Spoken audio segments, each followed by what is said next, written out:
what would fall underneath that category of mindset? What you believe is possible, what you believe you're capable of, what you believe you deserve. We live in the knowledge economy where knowledge is not only power, it's profit. The brain needs closure. It doesn't like open loops.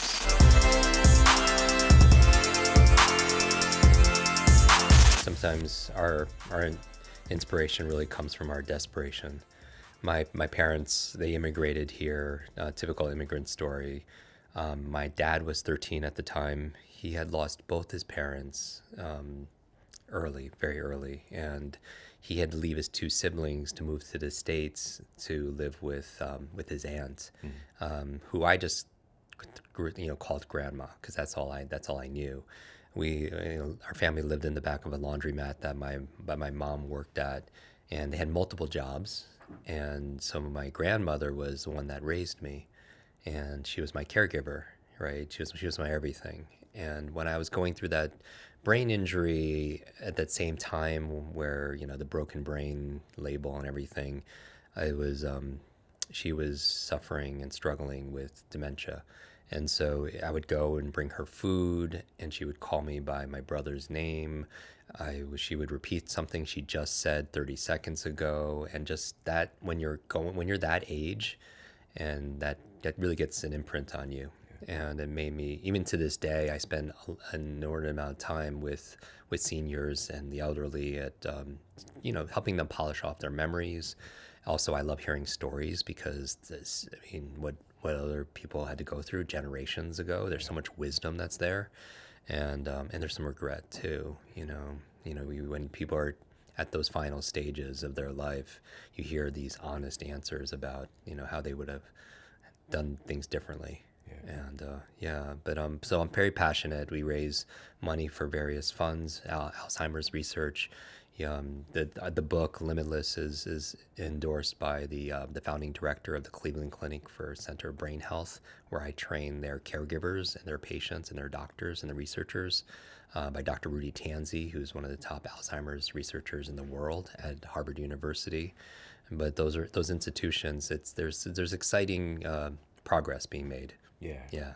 And this is a different dimension of your work that I wasn't aware of. Mm-hmm. We know you, and I haven't told you this, but you are the most frequent guest on our show's history. Oh, wow. You're basically the resident learning expert. You come it's on an honor. And just share, so much, so many jewels. But having this other dimension of focus and motivation, you talk about your limitless formula in the book and why motivation is such a big part of that. So can you share the formula really quickly? Absolutely. This is 2/3 of this book is absolutely new content, and it was a real privilege to be able to write this book. Initially, and you're one of the inspirations for the book, because you're just, I talk about the model health. You're a role model not only in health but in so many ways. Even with the podcast, really actually sparking my show also as well. And your sexy voice. So trying to stop. Yeah. The Limitless Model is a framework that really came about as a question that I obsessed about for 28 years. Is why do people not do what they know they should do? Why aren't they making progress? Why isn't common sense common practice? Everyone knows they should eat right. Everyone knows that they should move and exercise and prioritize their sleep and read every day, and they do their journaling. But why aren't they doing that consistently? Initially, when I wrote this book, it was a book completely on methodology. It was how to speed read. It was how to remember names and learn languages, and all the things that you and I have talked about in previous episodes. And I realized that I asked myself this question: I really want this book books have changed my world, and books have changed the world, but I wanted this book to have that kind of effect. And I was thinking, well, if somebody just found the book and read it cover to cover, will they get the results? And my honest answer was no, because a lot of people know what to do. They've heard it on the podcast before, but they're still not doing it. And then I started going back over almost 3 decades of coaching, children who have learning challenges, to seniors who are losing their mind, to top athletes and performers. And I realized that there were 2 ingredients that were missing. And this is the limitless model. So it comes in three parts. And what I love everybody to do is think of an area of your life where you're not making progress, where you feel held back. It could be in your health and wellness. It could be in your relationships, your dating life, your career, your income. Where do you feel like you're stuck in a box? And it's interesting when I say box, because a box is like a cage. It's like three dimensions. So these are the three dimensions that keep us in that box. And it's, yes, it is the framework for accelerated learning, but I also believe it is the formula for unlocking your exceptional life. And I use the word exceptional because back in school, I was anything but exceptional. 10% of the kids got A's, 10% got B's, 80%, those of us who fell in that 80% felt like we failed school as opposed to school failing us, right? And I remember a lot of the kids in class, they were my favorite people to hang out with were the geeks and the nerds, because I would escape a lot in comic books, in video games, in Dungeons and Dragons, in geeky kind of activities. The only thing that made me different in that group was I didn't have the grades, right? And I remember one day a teacher came in and said, "We have a big news. We're creating a special group called MASP, More Able Student Program." These were the more able kids. I know they were more able. These are the exceptional kids, and I remember I was the only one not included out of my clique, right? So I created my own group called LASP, and this is literally what I did when I was a kid: Less Able Student Program, and that was my identity back then. Wow. So I Yeah. felt Wow. that label became my limit. And so limitless is not about being perfect. Limitless is about advancing beyond what you believe is possible in your life. And so it comes down to the limitless model, and there are three parts. So as everybody's listening to this, I want to turn this into an active conversation. I want you to think about that area where you feel held back, just one specific one. Now, what keeps you in there? I want you to draw out, and I'm purposely, want you to draw this out or imagine in your mind three circles, and they're intersecting right now. And it kind of looks like Mickey Mouse, like three circles. You have two ears and the head. And the first circle is your mindset. What keeps you locked in that box is mindset. I'm defining as your assumptions or your attitudes about how things work, right? What would fall underneath that category of mindset? What you believe is possible, what you believe you're capable of, what you believe you deserve, right? In the book, the big part of it is on methods. But let's say I teach you how to remember names, and I go through whole new strategies on how to remember people's names in the book, but your mindset is, I'm not smart enough, or your mindset is, I'm stupid, I'm too old, or I have a horrible memory, you're not going to get that result. So my mind is trying to solve this riddle. It's always trying to think what's keeping people from doing that action that's not getting them the result that they desire and they deserve. So that's the mindset. Connected to that is the second circle, which is the second M. I always alliterate everything, three M's, is motivation, as you mentioned. Because somebody could have the ultimate mindset and they can know the methods, but if they don't have the motivation, they're not getting out of that box. Now, here's the thing: when I say motivation, it's a loaded word. You hear that as a trainer. You hear it from other guests. Some people say motivation is a lie. Motivation, what a lot of people think of when I say motivation, it's going to a seminar and jumping up and down and being hyped up and energized and excited in the moment, but then the next day, nothing changes. And the proof that you have motivation is you're taking action. That's the only evidence you're doing something, right? Your motive for action. And I found a formula. It's like the ultimate formula for sustainable motivation, meaning that it's not just a surge. Like a lot of people have seen the Limitless movie or the Limitless television show where he takes a pill and he has a surge of motivation, but when it wears off, it's like gone. And he's got to get himself up again. Dr. Mark Hyman, our mutual friend, he wrote the foreword of the book, and he says that there is no genius pill, but there is a process that Jim shares with you for your best mind, your brightest future. But so it's no pill, but there is a process, and there's a process for motivation, right? Because motivation is not something you have; it's something you do, and that's the big, aha moment for a lot of people. It's not you wake up and you say to yourself, you put yourself into a trance by saying, I don't have motivation. because that's not something you have. It's a verb. It's something you do. So there's a 3-part formula that I've discovered, and we could go into that. And then finally, the last M, as we've discussed, are the methods. It's how to learn faster. And I focus on 5 methods because it overcomes the 4 supervillains that I believe are holding everybody back. That is just they're getting stronger and stronger like supervillains do. And so I give you the 5 superpowers, the methods, and specifically it's in the area of focus, the area of memory enhancement, the area of study, meaning whether you're a student or not, you want to study technical material, you're a lawyer, entrepreneur. It's in the area of speed reading. And there's a whole also chapter in there on thinking, the power of thinking. All these classes I wish were taught in school, focus and memory and speed reading and critical thinking. And so that model are the 3 things that keep you stuck, but also could liberate you at the same time. And when you're looking at this Mickey Mouse kind of Venn diagram, it's interesting because if you have the mindset and the motivation, where that crosses over, I'm going to give you 3 I's now, is inspiration. So there are books on mindset. There's a great book called Mindset by Dr. Carol Dweck.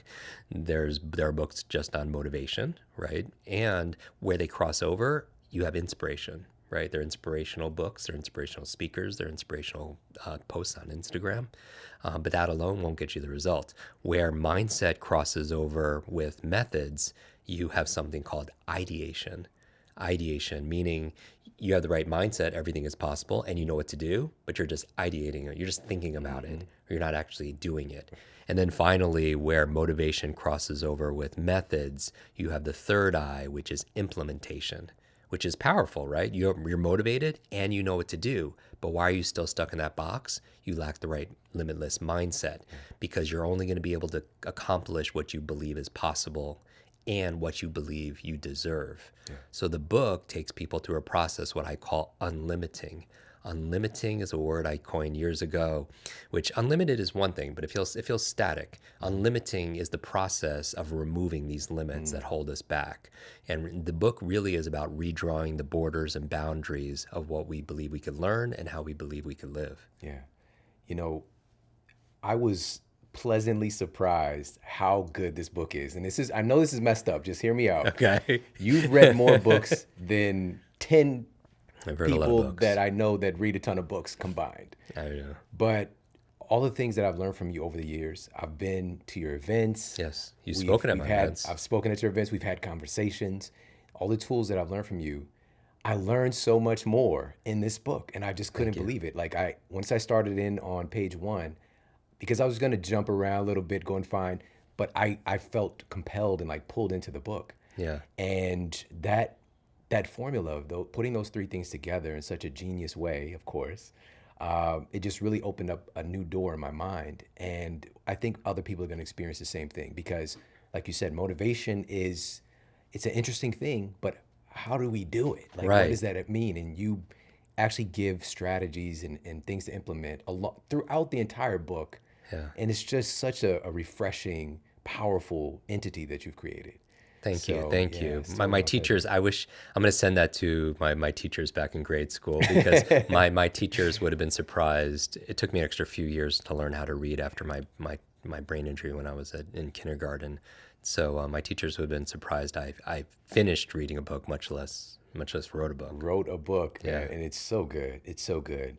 And today more than ever, a lot of people can identify with the struggles with learning, with focus. And one of the things I really want to talk about, because we'll touch on a majority of some of the topics that you mentioned. Sure. But we've got to break this down first. Our current, I call it a learnscape. Our current learnscape is complex. Yeah. And let's talk about why today, right now, learning and focus is such a challenge. Like you actually go through there's 4 Ds in the book, and one of them is digital deluge. Yeah. So I mentioned 4 supervillains that weren't around in previous generations, and they're creating havoc on our minds, on our business, on our productivity, on our peace of mind, and our profitability also as well. And they're just getting stronger, and they're driven by technology. So I call them digital like supervillains, and they're just growing stronger. And the ultimate technology is our brain. So that's why I wrote this book, because to show you, you have the ultimate superpower to be able to, overcome these supervillains. So the four supervillains, in no particular order, number one is digital deluge, which is digital overwhelm. There's just too much information, too little time. I mean, you think about everything that's coming across, our screens nowadays, and people buying books that they don't read. People don't realize this. This is just a little kind of pet peeve I have. People believe that buying a book just makes, that makes them special. Like they have some kind of advantage just because they bought a book. But the act of buying a book is different than the act of actually reading a book. They're two separate habits. Some people have a great habit and they're experts at buying books, and then they sit on their shelves. And as we talked about, they become shelf help and not self-help. Right. So with too much information, too little time, it's like taking a sip of water out of a fire hose. And that's why, to answer your question, learning how to learn faster is so important. That's why we put the 2 chapters in there at the end where we talk about study to help you to keep up with that deluge and that overload, and also the area of speed reading, because a lot of information we process is through reading. About probably half our day is spent doing that, our work day. And there's health consequences, because this is the Model Health Show. We're talking about information anxiety, higher blood pressure, compression of leisure time, more sleeplessness. I mean, it's just messing with our mind. And so and if you have teams or you have children, they're all struggling with this. So you have to upgrade their learning capabilities, much like you would upgrade your phone or your apps, right? You want to upgrade your mind. Another one is digital distraction, going to your focus point. That's a supervillain. I mean, these are like I mean, I'm not saying that's going to an intelligence apocalypse, if you will, but these are the 4 angels of the apocalypse, if you will, the horses, if you will. The 4 horsemen. Yeah, exactly. The digital distraction is another one, and that's basically, we're so dependent on our smart devices, and every ring, every ding, every ping, every app notification, social media alert, like, share, comment, cat video. It's training our distraction muscles. And distraction is a muscle, much like just like our focus is. Right. And You're training your brain to be distracted all the time, as you and I have talked about in previous episodes. Something like touching our phone the first half an hour of a day is just, when you're in that relaxed state of awareness, that alpha kind of meditative state, you're very suggestible, and picking up your phone is probably the worst thing you could do for your productivity and your peace of mind. Get into your day first, do it with good intention. And then quickly, the last 2 out of the 4, the next one is digital dementia, which we have talked about in your show, where we're dependent on our smart devices as external memory storage for us. So it keeps our to-dos, it keeps all our phone numbers. I've asked people, how many phone numbers did you know growing up? And they're like, all of them. How many phone numbers do you know now? 1, maybe 2. Right. There could be somebody you call and text every single day. Yeah. But if you didn't have your phone, you have no idea how to write. If you're in an accident, they don't know. They call emergency. You have no idea what that is. Not that you want to memorize 500 numbers. I don't want to do that. But we've lost the ability to remember one, or a conversation, or something we're going to say, or a meeting that we forgot something. Forgot someone's name. And then finally, the last D, the horsemen. You have digital deduction. And digital deduction is where our technology is doing a lot of the thinking for us. Yeah. And I cite research in there where children, they don't have the analytical abilities of previous generations, the reasoning ability, they're not able to use critical thinking, because technology spoon feeds us, not just through like fake news, but it's also through just, all these algorithms that just tell you what to think and when to think it, like even like GPS. We've lost like visual spatial intelligence. We don't no longer, as hunter-gatherers, we need to know where everything is. But a lot of us have decreased our ability to be able to know ourselves in time and space. Yeah, and it's a cross adaptation. It's influencing other areas of our lives. And specifically, the digital dementia, you mentioned in the book, how just that act of outsourcing our memory to our phones can basically start to deteriorate The these connections. brain pathways, these connections to be Yeah. able to remember things, both short term and long term. And when I read that section, I was at a physical therapy session, just kind of doing the ice and just relaxing. And I was just like, oh my goodness, I only know two phone numbers. I don't Yeah. even know my oldest son's phone number. And we text Right. every day. So I looked at his number and I used some of your Mm-hmm. cues and I memorized it, which I know right now. I would say it, but I don't, Right. you don't gotta call him 555. We'll use a 555 like in the movies. But, it's just like being more proactive and utilizing those memory muscles Yeah.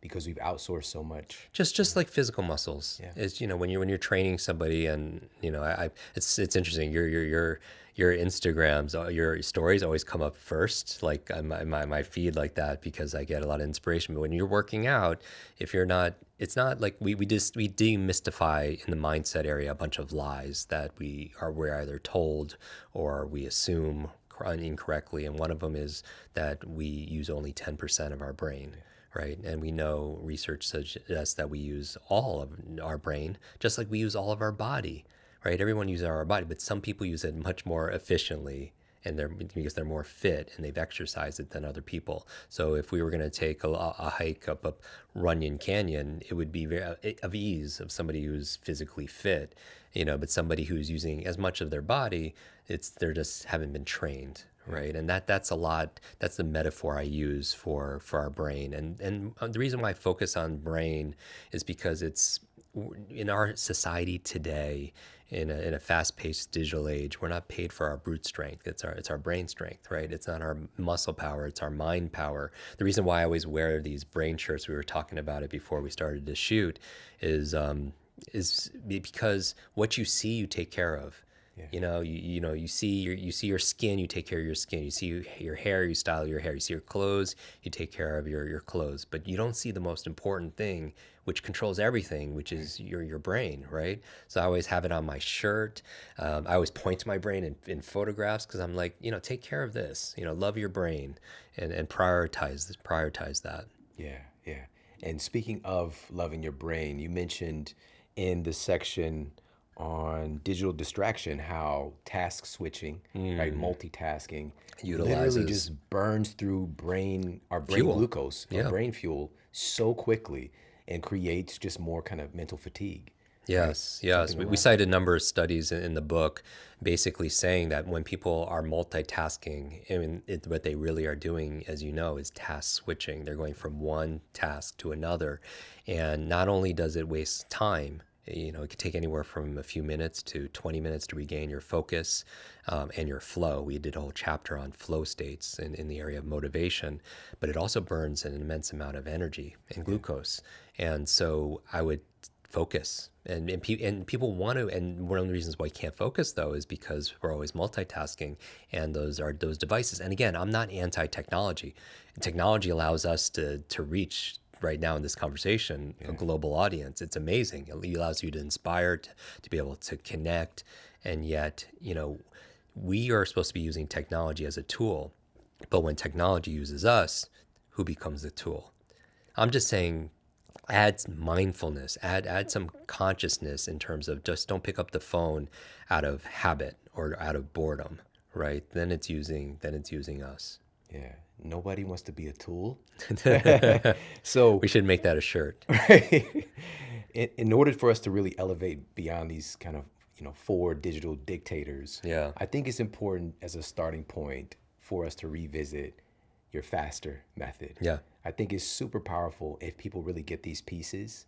It's like a big umbrella of success. Let's Yes. talk about that. Let's talk about it, because I think if there's one skill to master in the 21st century, it's our ability to learn quicker, because the world is changing so fast. And right now, whether people are working at home or they're learning from home, that's the ultimate skill, because if there was a genie that could grant you any one wish, just one wish, you would wish, what would everyone wish for? More wishes. More wishes, right? Infinite wishes, millions of wishes.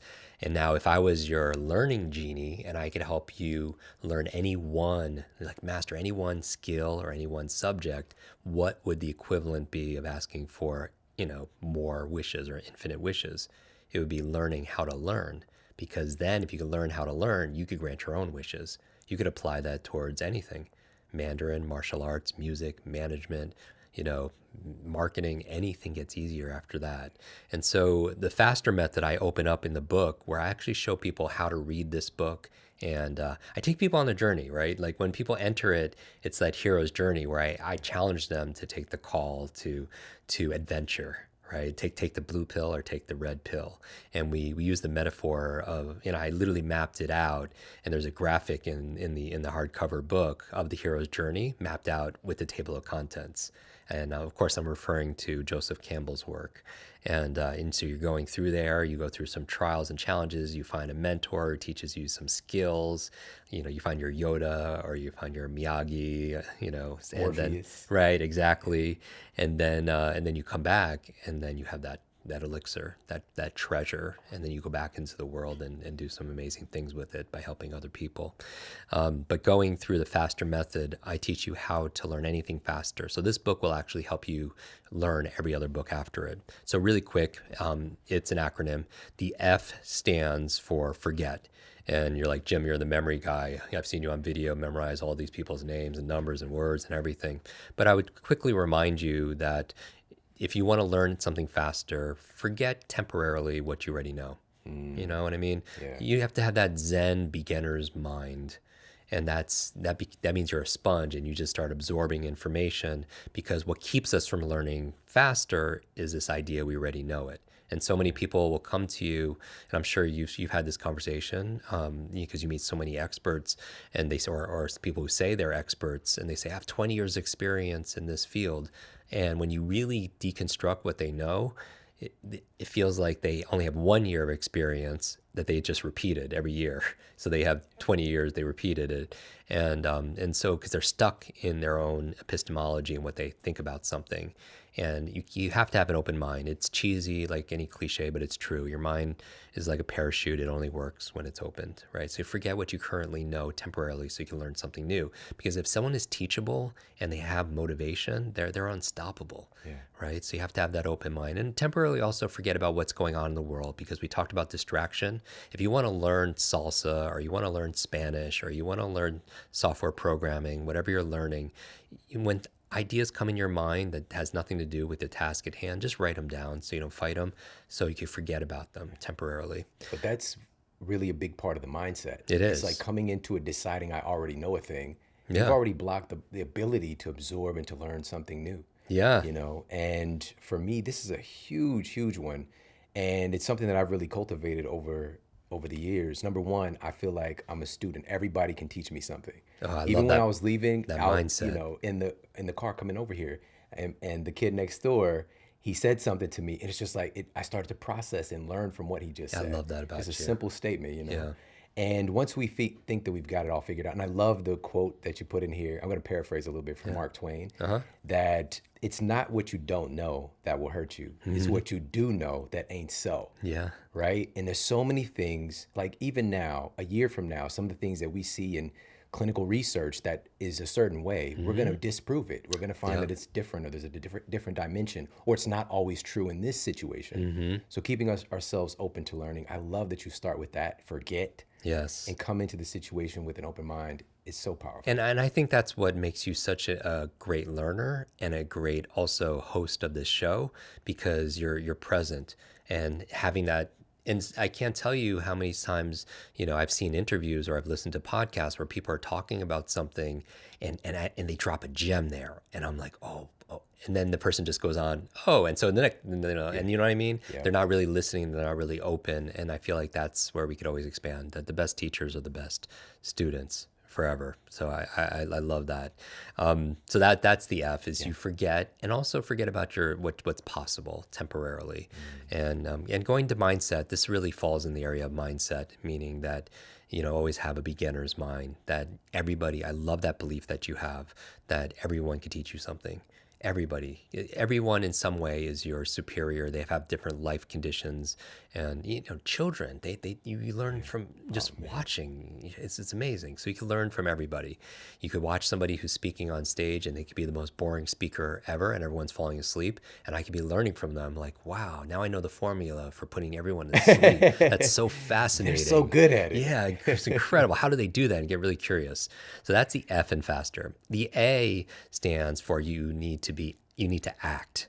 All right. In order to learn something faster, learning is not a spectator sport. And so many treat it as like, because we were trained. You remember back in grade school, you were just sitting there, you had to just be quiet, you can't talk to your neighbors. It's just like you had to just be lectured to. And that's not how the brain works. The brain doesn't learn through consumption as much as it learns through creation and creativity and getting actively involved. So even right now, as you're listening to this show, how can you be more active in this process? How can you ask yourself new questions? Because questions have a lot of power, as you know, to it. How are you taking notes right now? And I think one of the best ways is to ask questions that are going to drive you to take this knowledge into action. Like, how can you apply this right now? How are you going to use it right now?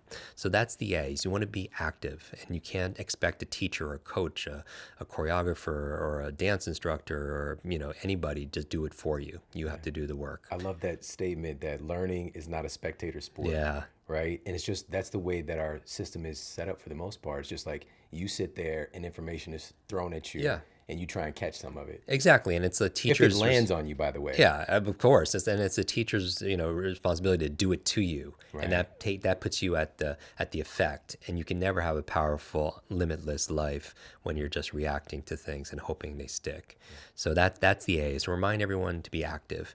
The S in faster stands for state. And you and I have had this conversation before, that all learning is state dependent. And state, I'm just defining as the current mood of your mind and your body. And I feel like that's one of the reasons why we didn't learn a lot back in school. It was a very slow process because what was the mood or emotion we felt back in school mostly? Boredom. Yeah. And and really the key to a long-term memory, and I've said this before, information combined with emotion becomes a long-term memory. Information alone is forgettable, but information combined with emotion becomes a long-term memory. And so you want to control who's in control of our emotions. We are, right? But we put ourselves in trance thinking like emotions are just something we have. We either have focus or we don't have focus. We have energy or we don't have energy. We have curiosity or we don't have it. But it's not. You need to take those nouns and turn them into verbs. And states are something we constantly produce. We generate them. And so the two best ways of controlling our state of how we feel is, let me ask you a question, everybody. Like, what, on a scale of 0 to 10, what's your current state? How would you rate your state honestly as you're listening to this? And it might be a 5, it might be a 6, it might be a 7, right? And then play a game, play these mental games with yourself, have fun with it. What would you need to do to take it from a 7 to an 8 or a 7 to a 9? And probably it falls into one of two categories: changing what's going on in your mind or changing your body, right? Changing your psychology or changing your physiology. When people sit up and they breathe, or they put a smile on their face, or they put their thoughts on something more positive, then they change the way they feel. So I would never learn something in a bored state. Like, a lot of people read and they use reading as a sedative. It's a very boring process because they're not very good at it. So it has a lot of stress around it and they're not retaining anything. They'll read a page in a book, get to the end, and just like, what did I just read? And they'll go back and reread it. But part of that has to do with their state. And so manage your state. All learning is state dependent. The T in faster, if you want to learn. Now think about a subject or skill you want to learn, right? Think about that. The T is, what we're talking about is you want to teach it. Teach. You learn so you could teach. We learn things for the benefit it gives us. And I love this about you because I've had this conversation with you about some of the sleep issues that I've had in the past and other things. Is like, you're a sponge because you learn it for yourself. But then you also have the same passion to teach other people. As soon as you learn it, you tell people about it. Because I watch you on social media, I listen to your podcast. You learn it so you could teach it. And you learn it so much better as opposed to somebody who's just learning it for themselves, right? And so, if you could imagine right now somebody you wish was listening to this podcast, imagine that person and imagine how you would explain what you learned to them right after this show. you would pay attention way differently. You would take notes way, way, way differently. And when you're expressing it, when you teach something, you get to learn it twice, right? So teaching. And then finally, the E and the R in faster. The E is enter. And what are you entering in? I believe the number one productivity performance tool we have is our calendar. What you put in there, if you don't enter things in your calendar, they do not get done, right? And so you enter your doctor's appointment, you enter the PTA meeting with your kid, you enter meetings with your clients or your investor, right? But a lot of people in this community, they don't enter their personal growth. They don't enter when they're going to read that day or when they're going to journal or when they're going to work out. And then their day escapes them. And then they're like, oh, I forgot to do this because it wasn't in their calendar. So enter it. And when you enter it, it's more likely to happen. And then finally, the R in faster. If you want to learn any subject or skill faster, the R is review. Because the truth is, when you hear something once, within 24, 48 hours, in 48 hours, up to 80% of it is gone. They call it the forgetting curve. And so if you do a spaced review, that's why in every chapter, I have them, before they go on, review what they just learned from the previous day, because that's important, because you're having this interval separation of information, and helps to take it from short term and consolidate it to more long-term memory. I love this so much.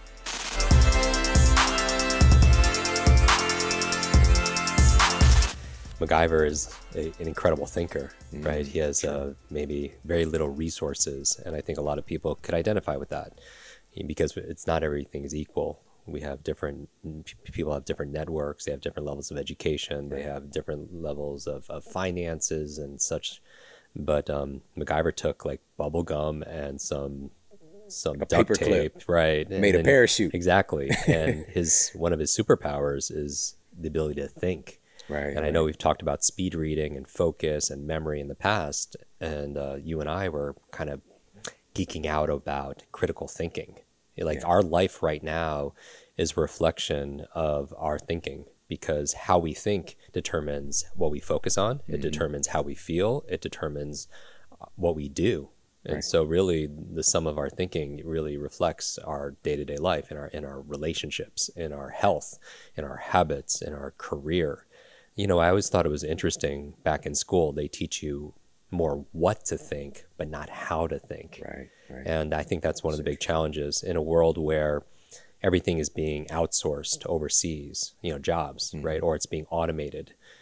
There's software that could do a lot of, left brain jobs, or there's something like artificial intelligence.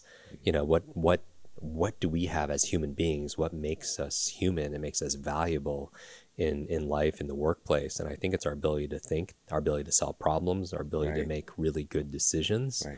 But I think it's one of those things people take for granted, because we're not just conscious of our thinking. They say we have an average of 60,000 thoughts a day. The challenge is 95% of those thoughts are the same thoughts we had yesterday and the day before that. So how do we create growth? How do we stretch ourselves to new levels?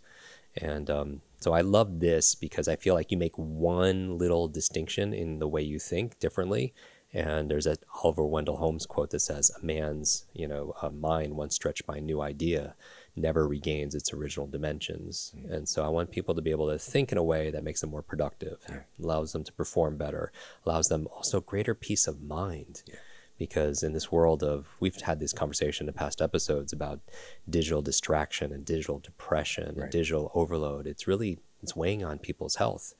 This world where people are comparing themselves to other people on social media world, where they're comparing themselves to this highly filtered life of, every highlight reel of everyone else's life. But that all comes down to our ability to think, the ability to think for ourselves, to produce new results. That's so powerful, man, because thinking is everything, really. It's and I've said this before, our perception is our reality. And it all has to do with what we're thinking and how we're thinking about ourself in relation to our environment, ourself in relation to ourself. And so I think it's of the utmost importance for us to really understand our thinking a little bit more. And that's why I'm really happy to have you on today. But also, how can we optimize our thinking? So one of the first things I want to ask you about has to do with decision making, because that's a big component of our thinking that has a huge impact on the results we get in our lives. So what are some of the new insights, some of the things you've been coming across lately and teaching in regards to decision making? Yeah, I can't think exactly that. Our life is a reflection of all the decisions, the sum total of all the decisions we made to this point. Where we're going to live, what we're going to do, who we're going to be with, and such. And so these daily decisions, a lot of people are suffering from decision fatigue. You know this, and it's a big health concern. It's just people are wasting their mental energy on decisions that really don't matter in their life. And really, I think it comes down to, I tweeted this a few years ago. I said, the most important thing is to keep the most important thing the most important thing. The most important thing is to keep the most important thing the most important thing, because people are getting really good at things that don't really matter, or they're using their decisions on things that really don't matter.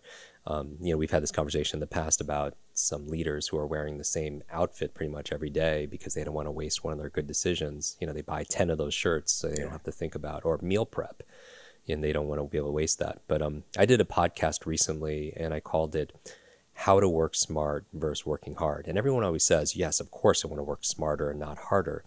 I filmed it actually in a power plant, an actual power plant. And I opened it with this story that basically said this: one day, this really busy power plant just shuts down out of nowhere, and it's dead silent. And the employees are running around with their head cut off, not knowing what to do. The operations manager, after hours, doesn't know what to do. Nobody could solve the problem. So the operations manager picks up the phone, calls a local technician, and luckily the technician was in the area. And he says, "You got to help me. We're losing all this business. Time is money. We're going to shut down. Please save us." He was like, technician's like, "You're lucky. I'm right around the corner." He shows up and he walks around the power plant. And he goes to one beam. Now, this power plant is full of different beams, right? And on those beams have all these different electrical boxes. And he goes to one specific electrical box, and he takes out a marker and he puts a big X on it. And he opens up the box, and inside, as you would expect, there are bolts, there are wires, there are screws. Out of all of that, he goes to one specific screw. He turns it not a quarter of an inch, and then bam, the entire power plant lights up. And the technician's like, "Thank you so much. You saved the day. You saved our business. How much do I owe you?" And the technician looks at him and he says, "That will be $10,000. And then the operations manager is like, "You must be crazy. You were here for 5 minutes. All you did was turn one screw. Any of us could have turned that screw."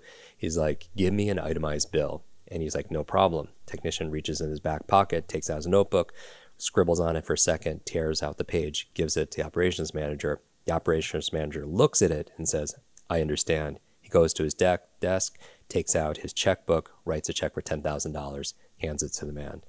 And you zoom in on that bill and it says this: turning screw, $1. Knowing what screw to turn, $9,999. And my message to everybody who's listening is not that you have a screw loose. It's two things. Number one, we live in the knowledge economy where knowledge is not only power, it's profit, right? Specialized knowledge. That's why I love your show.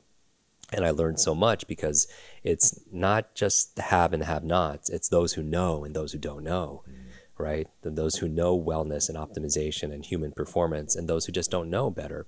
And so there's that gap. And that's why I dedicate my life to accelerated learning. But the other reason I tell this story is not only so you could be an expert at what you do, is that there are usually one or two screws. There's one beam, there's one box, one or two screws that really are what I call a focal point. A focal point. It's one or two things. They call it, other people have called it a lead domino, right? One of the first early dominoes you hit and it knocks down other things. In military, they call it a forced multiplier, meaning that for the same amount of input, you get multiple outputs or multiple rewards. So my life, based on, my learning difficulties that I had growing up from my head injury, my sleep issues, which you've helped me a lot with, those deficits has created really a big drive in me wanting to get the most out of the energy that I have. When we're talking about resources, like going back to MacGyver, he has very little resources, but he has a lot of internal resourcefulness. And I feel like every single person listening to this has a lot of internal resourcefulness. It's things that might not be on on an asset sheet, but are things like your creativity, your decision making, your ability to solve problems, your ability to meta-think, think about your thinking, your self-awareness. And that's really the owner's manual. And so when it comes to decision making, I'm really excited about this because, again, if you could just think about some of the bad decisions we've made in our life and the cost that it's had for us. I'm a big proponent on, we've had this conversation about mistakes, and a lot of people, as we grow older, we're afraid of making mistakes, and we're not making decisions. And even, I would say, not like failing to make a decision is also a decision. You know what I mean? Yeah, This, for sure. like when people have a decision about what to eat or not, they go into default mode. They're still making a decision. So I feel like part of it is decision is it's a fitness. So you want to build your decision making muscles, because a lot of people are so lackadaisical, over like what's important to them. So they don't really build those muscles. So they don't have that strength, if you will.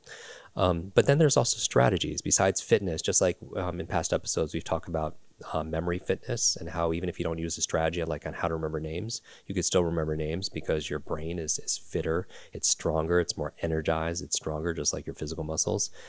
You could also do that with your thinking muscles. And so there's strategies also. So for example, one of my favorite one is it's classic. It's called Six Thinking Hats. And it's a great model because I feel like a lot of people aren't able to solve a problem or make a new, better decision because they're stuck from one point of view.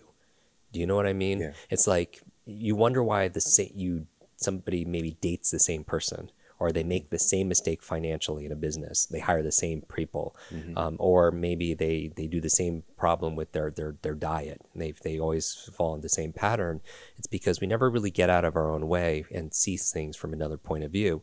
One of the reasons why I love podcasts or reading books is you get to see something from an author or an expert's point of view, and it gives you another perspective. And in order to change your perspective, I remember we did that event that you spoke at, along with, like a luminous, group of individuals, your peers. And we had Quincy Jones was one of them. Yeah. And he was talking about, getting perspective, that you have to, two ways of changing your perspective is changing your place or changing the people you spend time with. Because we know that who you spend time with is who you become. Because a good way of making better decisions is spend time with people who make good decisions, because this from your nervous system and neuroscience, you have mirror neurons, and mirror neurons are your, put it like simplify it, there are your imitation neurons. The reason why it's not just your biological networks or your neurological networks, it's your social networks. Because they say if you spend time with 9 broke people, you're going to be the 10th. And it's because you're constantly imitating people around you, and not just their behavior. You're imitating also, you're adopting their beliefs, you're adopting their values, you're adopting their habits, right? And we know from habits, first you create your habits, and then your habits create you. Right. And it's not just your habits of meditation and movement and journaling. Those are important, but really those are on the physical plane, if you will, but it's also the internal changes that are going on inside. Because when you're constantly doing something and you show up for it, as you've heard this phrase, as you do anything is how you do everything, right? You start the habit of, I'm somebody who follows through. Like that's an identity level. I mean, that's really deep, because you change. One of the most powerful ways to make a transformation stick is to change how you look at yourself. They say that the 2 most powerful words in the English language are I am, right? Because whatever you put after that determines your destiny, or your destination in your life. And so one of the ways of changing your identity is by having these habits, because it's like you show up. Yeah. You show up, and when you show up constantly, all of a sudden you start looking at yourself different, and that's really powerful, to look at yourself as somebody who shows up, in life, because that will ripple into all your different behaviors. But going back to the 6 thinking hats, this is a way of changing your perspective, meaning a lot of people don't make new decisions because they're stuck in one mode. And so the summary of it, it was created by Edward de Bono, and he metaphorically created 6 color hats. And then when you imagine, and we know imagination is more powerful than knowledge, you imagine yourself putting on this color hat, you have to look at this decision or this problem through that lens. So for example, let's take the white hat. When somebody puts on a white hat, metaphorically, and I'll give you some memory aids because I'm the memory guy. White is, imagine like a doctor's uniform, right? Or a scientist is in white. That reminds you of logic. So let's say I want everybody right now, we'll make this interactive, to think about a decision that you're struggling with, or think about a problem that you need to solve. And I think everybody has one of those things, right? Going back to Quincy Jones, remember on stage, I was asking him like about the problems he had, not just the successes, but the problems. He was like, Jim, I don't have any problems. He was like, I have puzzles. And that's a different way of talking about thinking, a different way of thinking about something.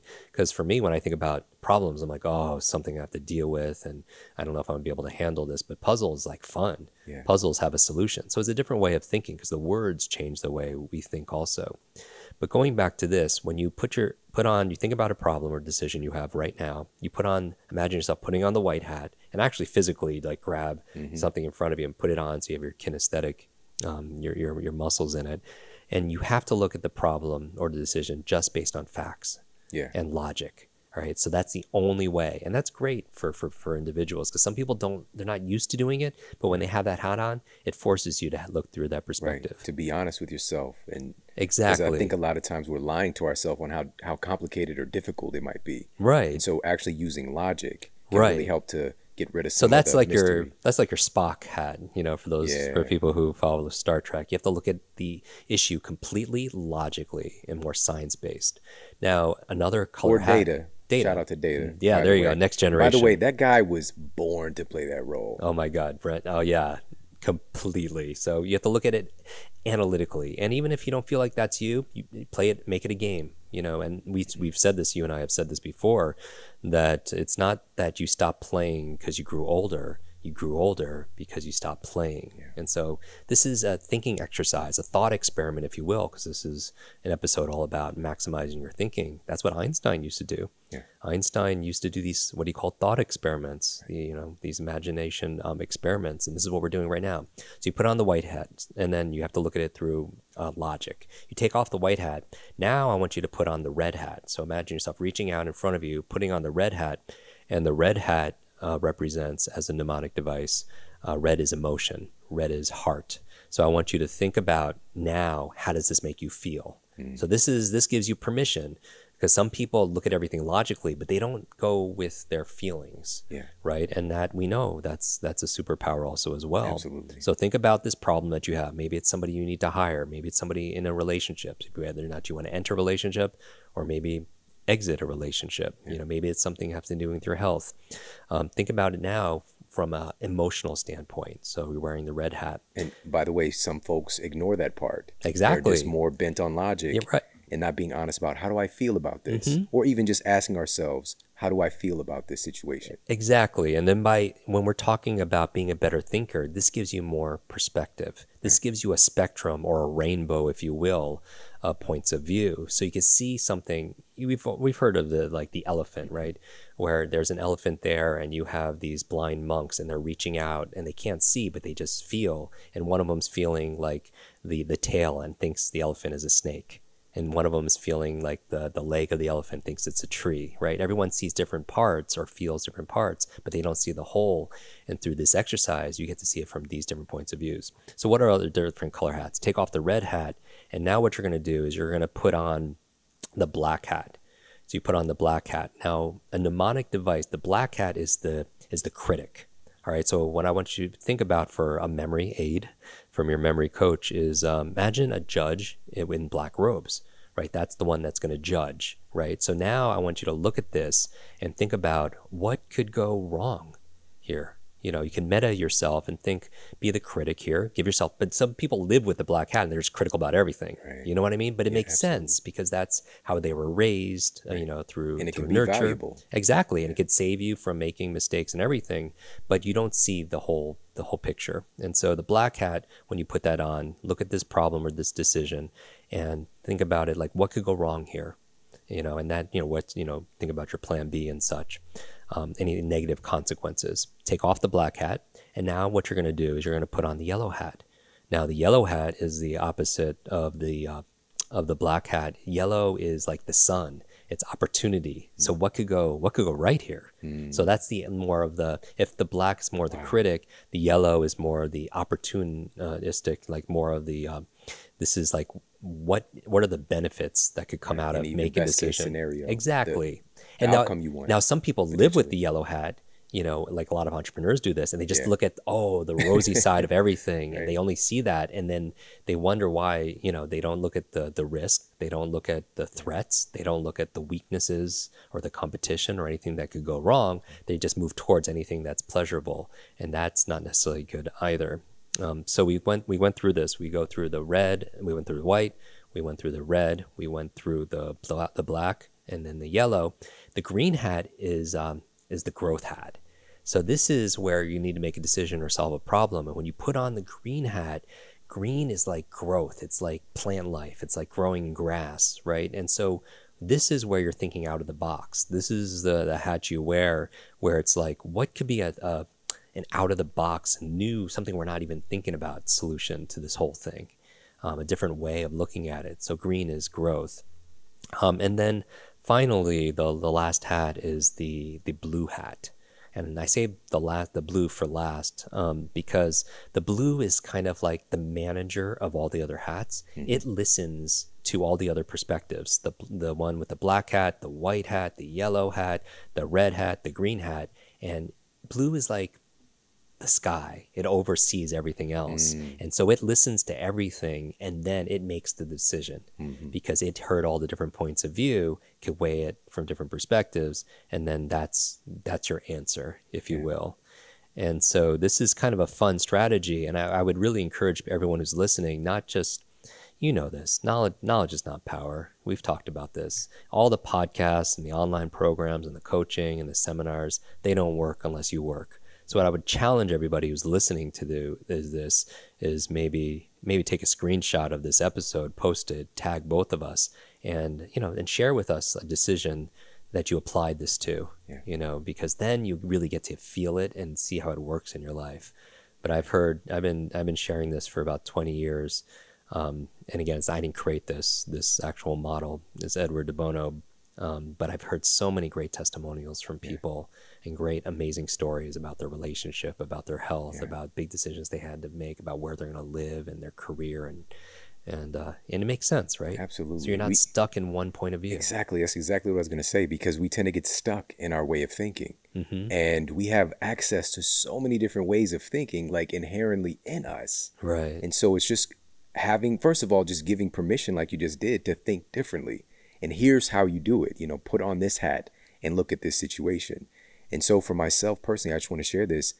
I had started to get more into this kind of fact-based thinking, about certain decisions in my life. And that's a big part of my natural approach, but there's also the big feeling part. And I started to lessen the feeling part.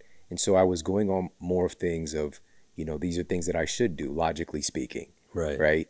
But they didn't feel right. And lo and behold, when I keep taking steps in that direction, it just didn't work out right, because I wasn't acknowledging, like, literally your feelings oftentimes will give you direct feedback. Right. But you cannot just get caught up in your feelings, because feelings can be very temporary. Of course. So I love this kind of whole brain, whole being thinking. And man, thank you so much for sharing that. That's just like blowing my mind right now. Absolutely, Shawn. I would encourage also, when everyone's listening to this doesn't have to just apply to your life. This works really well for teams.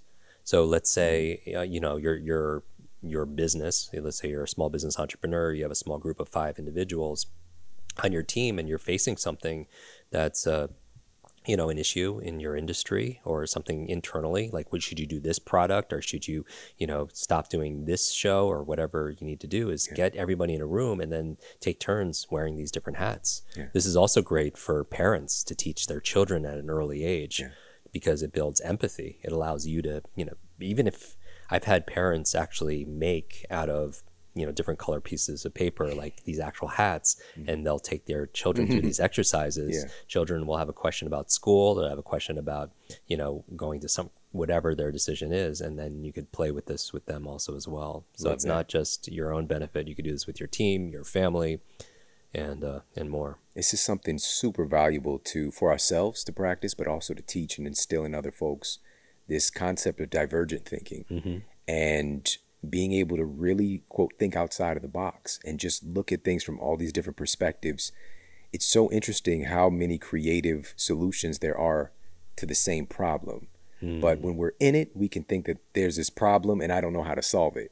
When there are like hundreds of different solutions for it, but we have to be divergent in it. So, man, I love that so much.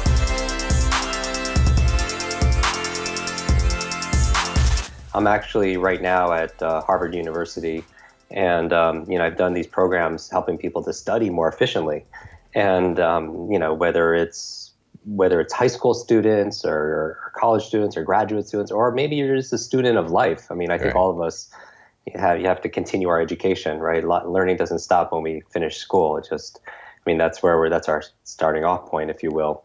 And so I think what we want to do is have this conversation about how do you really, the difference between studying to remember and understand versus cramming to forget something. I think a lot of us had this experience back at school, right? We didn't really study.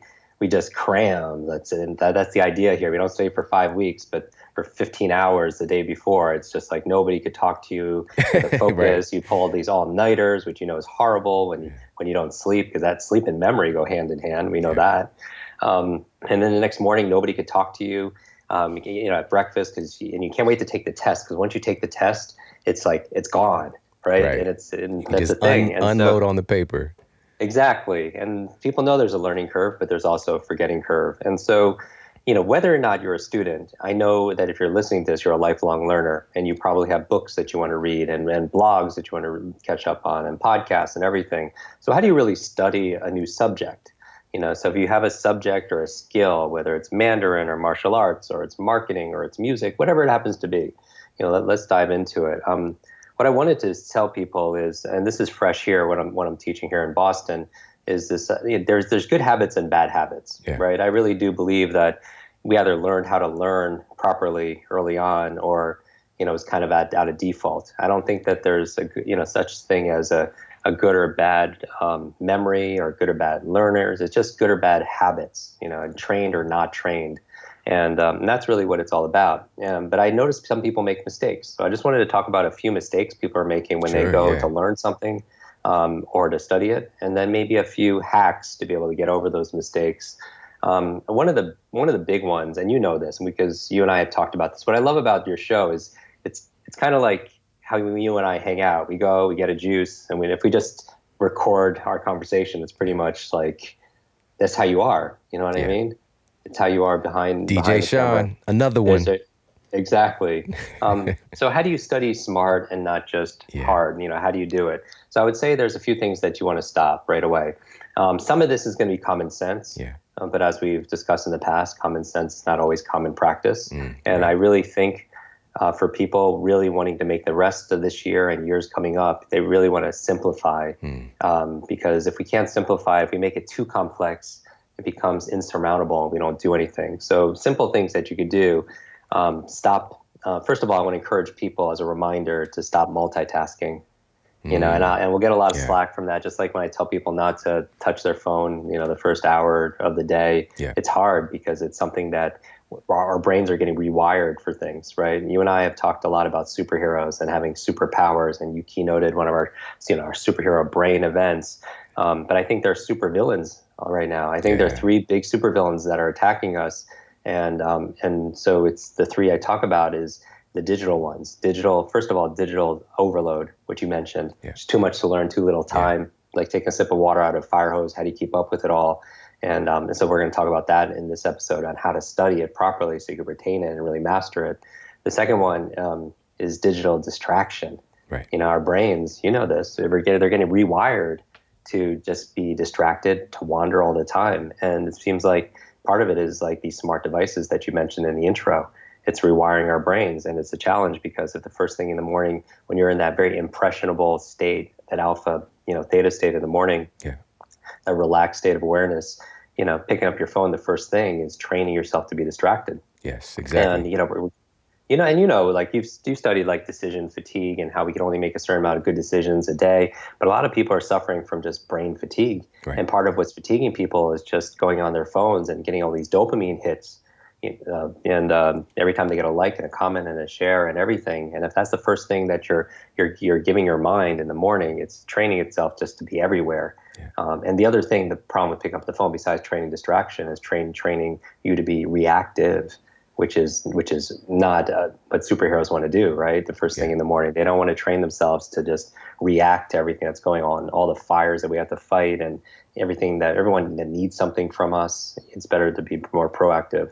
But the third enemy, and as I'll go into the solutions, is so you have digital overload and you have digital distraction, and then you have this thing called digital dementia, which you talked about in the past, where we're outsourcing our smarts to our smart devices. And if your brain is like a muscle, it grows stronger with use, but it's use it or lose it. And one of the things I love following you on social media is like your family every morning without fail. So inspiring. You're doing little workouts and you inspire people. And not only just inspiration, it's instructive too. I really think that's what people are looking for. They want to be inspired, but they also want to know what to do. And, and so when we geek out, you and I, we talk about how to do that for your mental muscles, right? Yes, just like you make your physical muscles faster, stronger, more agile, more flexible, and give it more energy and strength.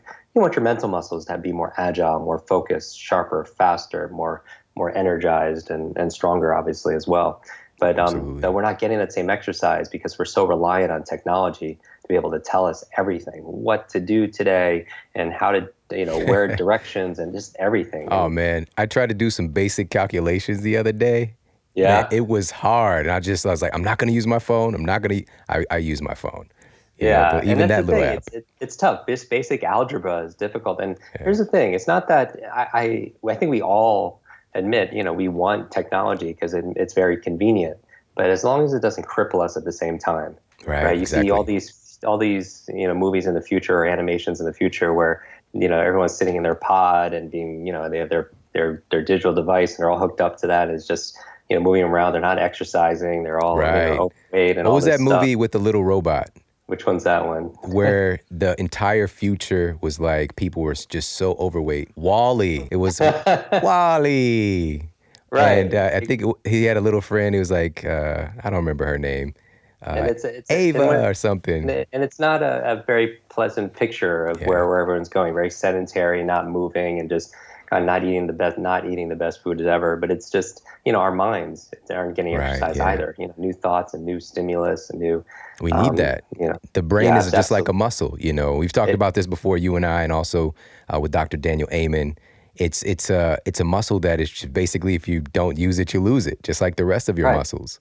And that's the best news ever because because it works both ways. And if you're listening to this right now and you're concerned that senior moments are coming a little early and you're absent-minded, it's not your fault. It's just we're not trained on how to do these things. And the good news is that only 1/3 of that potential is predetermined by genetics and biology, but 2/3 is in our control. Yes. And it's the things that you're always talking about, eating the right food and getting rid of negative thoughts and exercise and movement and supplementing and being around a positive peer group and clean environment and sleep and brain protection and new learnings and stress management. All these play a role. So I think a good place to start. Well, before we get to the solutions, man, I want to do a quick recap because these are so important. And you talked about, first of all, something that we need to pay attention to and try to avoid doing is multitasking. And this one is going to be, for a lot of people, it's like, I multitask like a boss. What do you mean? I got to stop multitasking. Well, the research shows, and we talked about this with Jay Papasan, who is the author of The One Thing, how literally, if you look at the studies, multitasking makes your brain work about as well as it does when you're high on marijuana. Matter of fact, they outperformed, when you're multitasking. So we have this illusion that we're getting more stuff done, but we're really taking away our proficiency. We're really taking away our ability to execute at our highest level when we're distracted and multitasking.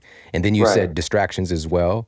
And the other one is cramming, right? It is. I mean, we go, I'll touch on each of these things. So the multitasking, I completely agree with you. The research is showing, there's a study at University of London saying that it actually lowers your IQ, similar to if you stayed up all night and pulled an all-nighter, you could drop it 15 points.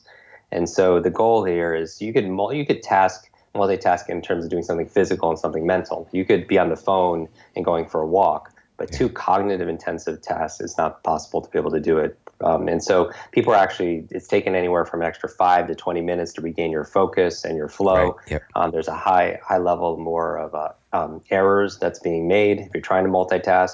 So if you feel like you're multitasking because you want to be a better performer and more productive, it's absolutely not true. It's actually taken away from your productivity. The goal is to do one single mental thing at a time.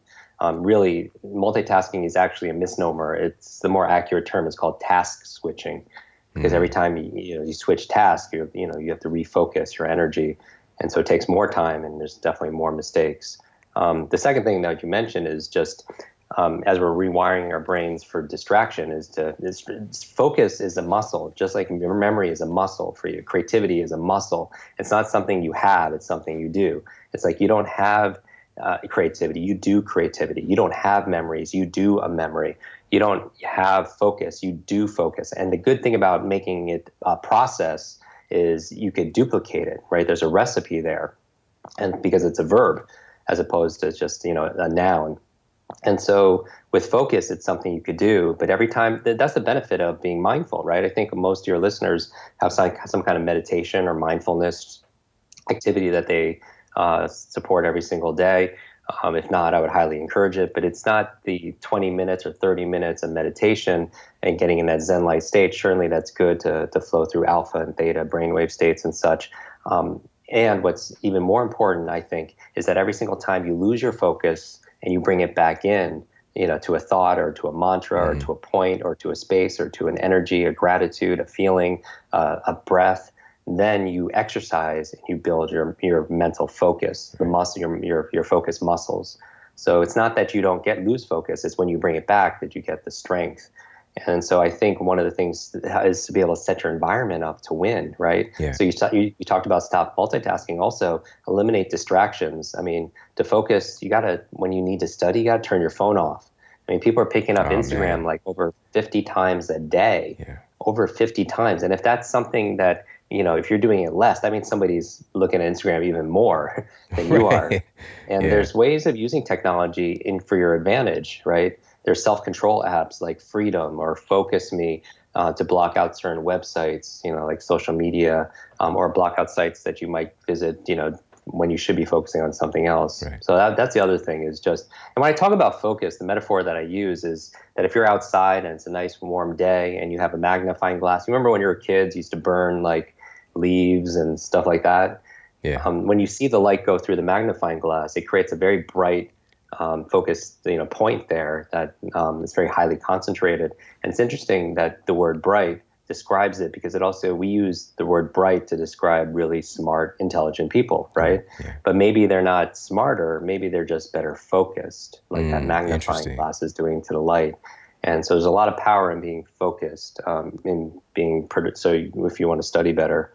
Yeah, let me add something here real quick, because with the distractions, this is something really simple. When I was working on my book recently, one of the most important things, because it would be so easy for me to just have my phone right there by me and, have certain things open where I'm getting notifications. I just literally turn it off and I let people know because some people are like, well, what if there's something important?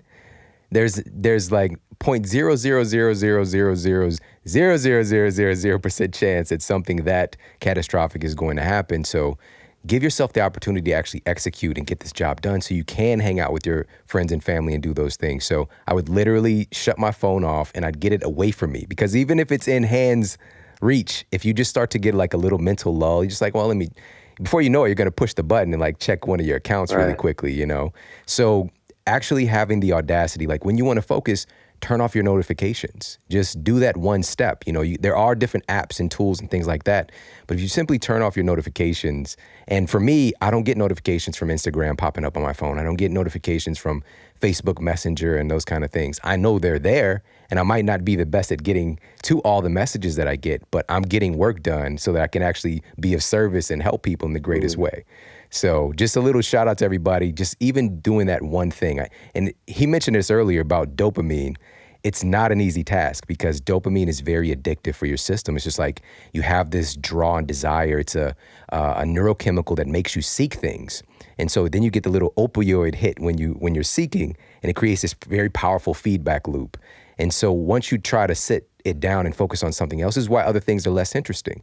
This is why your relationship with your significant other might not be as interesting as Instagram Explore page or whatever, And so we have to find ways to make real life entertaining and finding the novel things and the uncertainty and variety in life itself and not just our tech.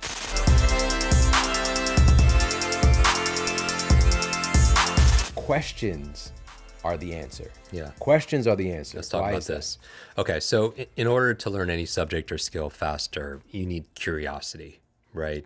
And one of the reasons why, again, you're such an expert in so many areas is because you have this curiosity. I mean, is this something that you've always had as your whole life? So, definitely. I mean, I was a shy kid too, so I was always observing and just watching. Yeah, I was. Okay. It's surprising. Yeah, it is. I mean, amazing. Yeah. It's incredible. So I feel like that you ask the right questions on the show and you get the right answers, and ask and you shall receive, right? And so people ask about improving their focus, improving their memory, improving how their comprehension for what they read.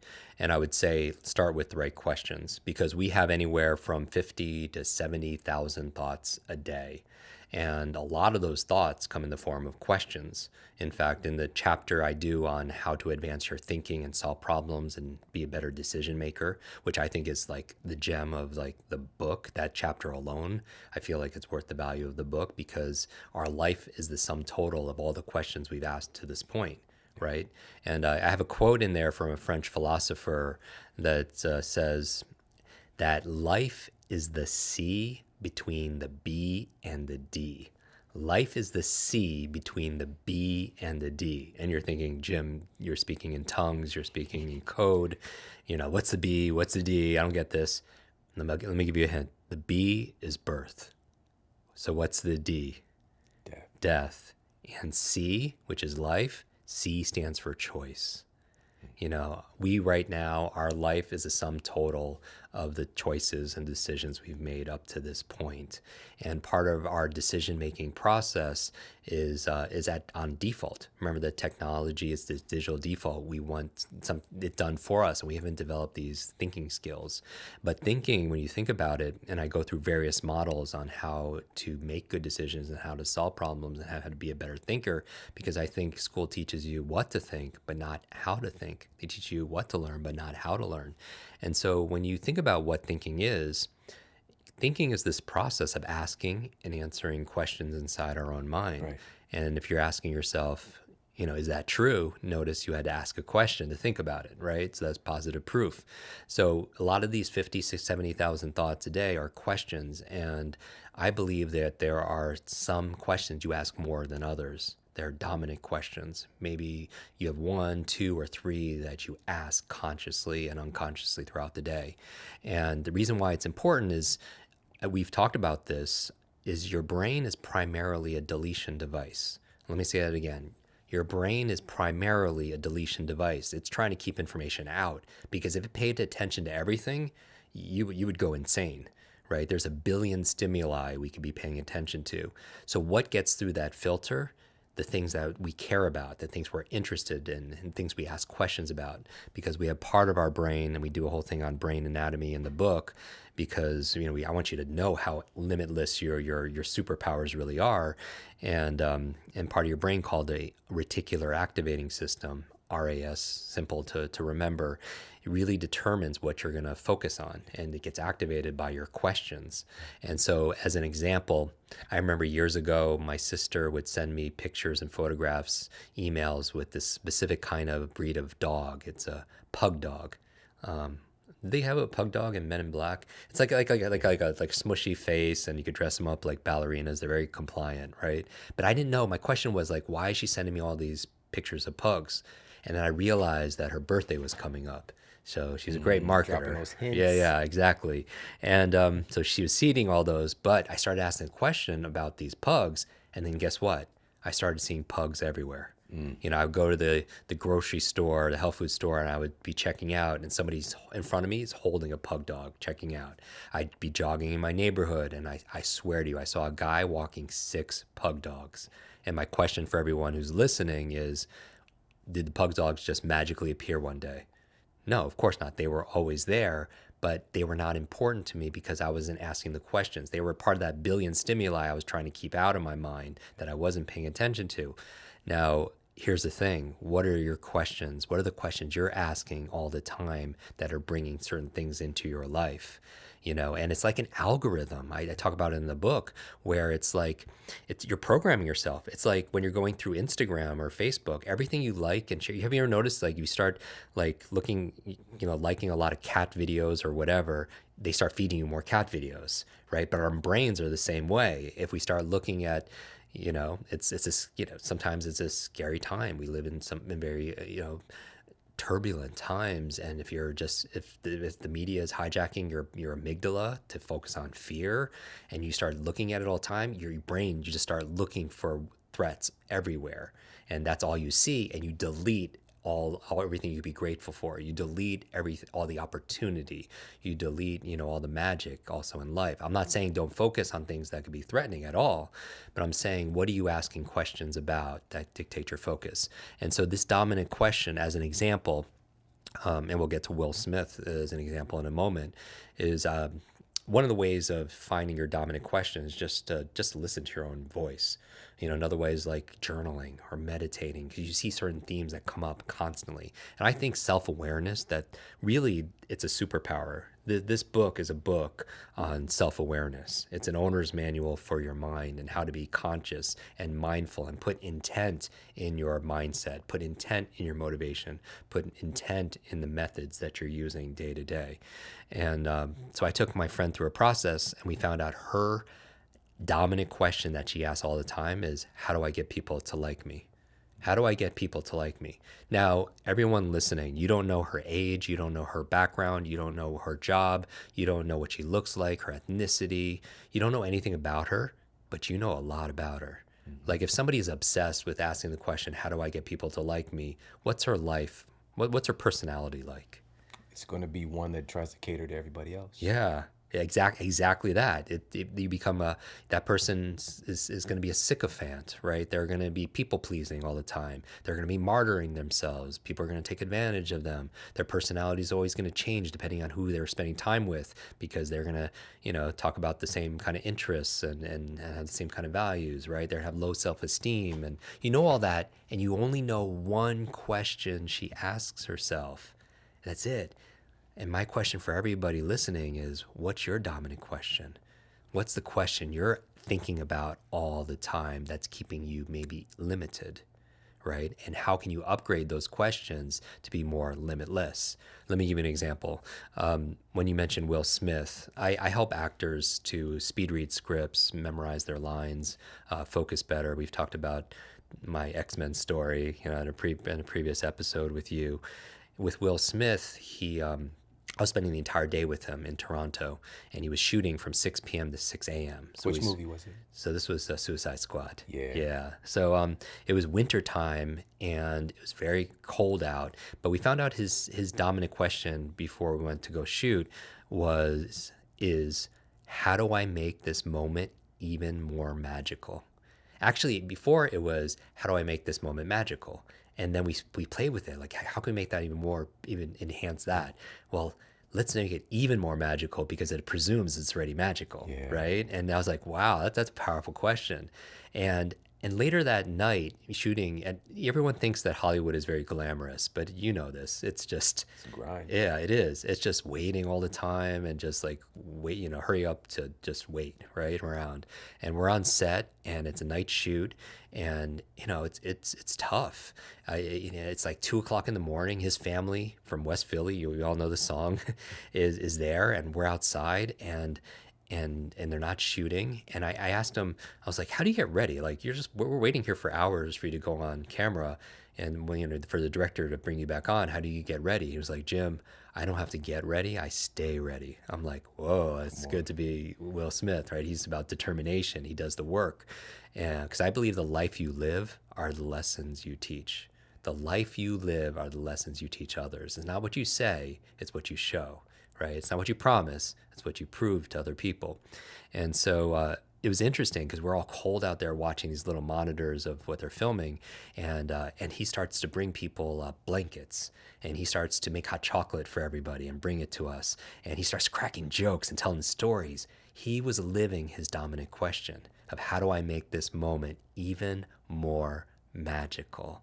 I mean, it was beautiful. And so my thing for everybody here is be conscious of your thoughts, because thoughts are things, and what you ask for, you will receive.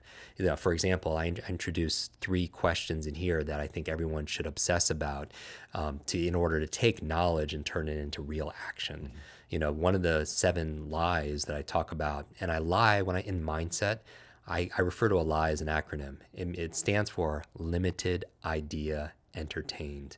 These are not truths. These are just ideas we're entertaining, giving energy, but they're not necessarily true. Like, that we use, 10% of our brain. That's a lie. That intelligence is fixed. Like, you take an IQ test when you're 8, and that's what your IQ is going to be when you're 88. That's absolutely false. So I debunked these lies, the BS, these belief systems, right?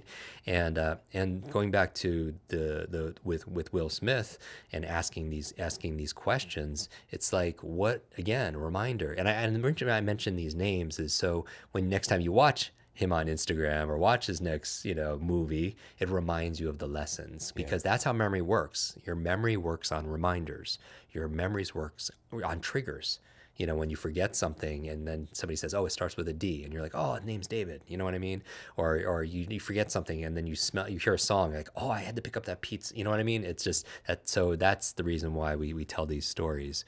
But going back to the power of questions, there are 3 questions that I ask myself to take knowledge into power, because one of the lies is knowledge alone is power. And we know it's not. At best, it's potential power. It only becomes power when you use it. I have a shirt that says knowledge times action equals power. And so 3 questions to turn knowledge into power. Number 1, should be your dominant learning questions. Number 1, how can I use this? If you read this book or you listened to this podcast and started asking yourself, how can I use this? How can I use this? How can I use this? You're going to come up with a lot of answers. There are a lot of pug dogs that are sitting in this book, that are sitting in this conversation, that are sitting in your life, right? So how can I use this? Number 2, the second question you want to ask often to take knowledge and turn it into real power, so you can be limitless, is, why must I use this? Why must I use this? Because here's the success formula. You could have things in your head, a goal, a vision for your life, a plan in your head, but not act with your hands. You got to check in with the second H, which is your heart. Head, heart, hands. Go back to why. One of the blurbs in the back of the book is from Simon Sinek. Many people have seen his TED Talk. He has a great book called Start With Why. I recommend a lot of books because I'm a reading teacher. I think readers really are leaders today. And it's great to see on social media now how people are using more and more time to read, especially when they're working at home and they have to be at home and they're getting back to their reading lists. But ask your why. And so, why must I use this? Because if there's no reason, you won't get the result. Reasons reap results. Reasons reap rewards. So find your why to use it. Otherwise you won't. Even when it's remembering names. If you don't have a reason to remember someone's name, you won't. Right? No one remembers everyone's name, but some people remember some people's names, and there's probably some why. They're attracted to that person, or that person would be good for their business. So find your why. And then finally, the third question after, how can I use this? Why must I use this? Third question is, when will I use this? When will I use this? Going back to the most powerful productivity tool you have, which is your calendar. And we talked about if it's not on your calendar, it's not on your schedule, it doesn't get done. How can I use this? Why must I use this? When will I use this? Those three questions will allow you to elevate and get to new levels of your learning and your life. Remarkable. It's remarkable.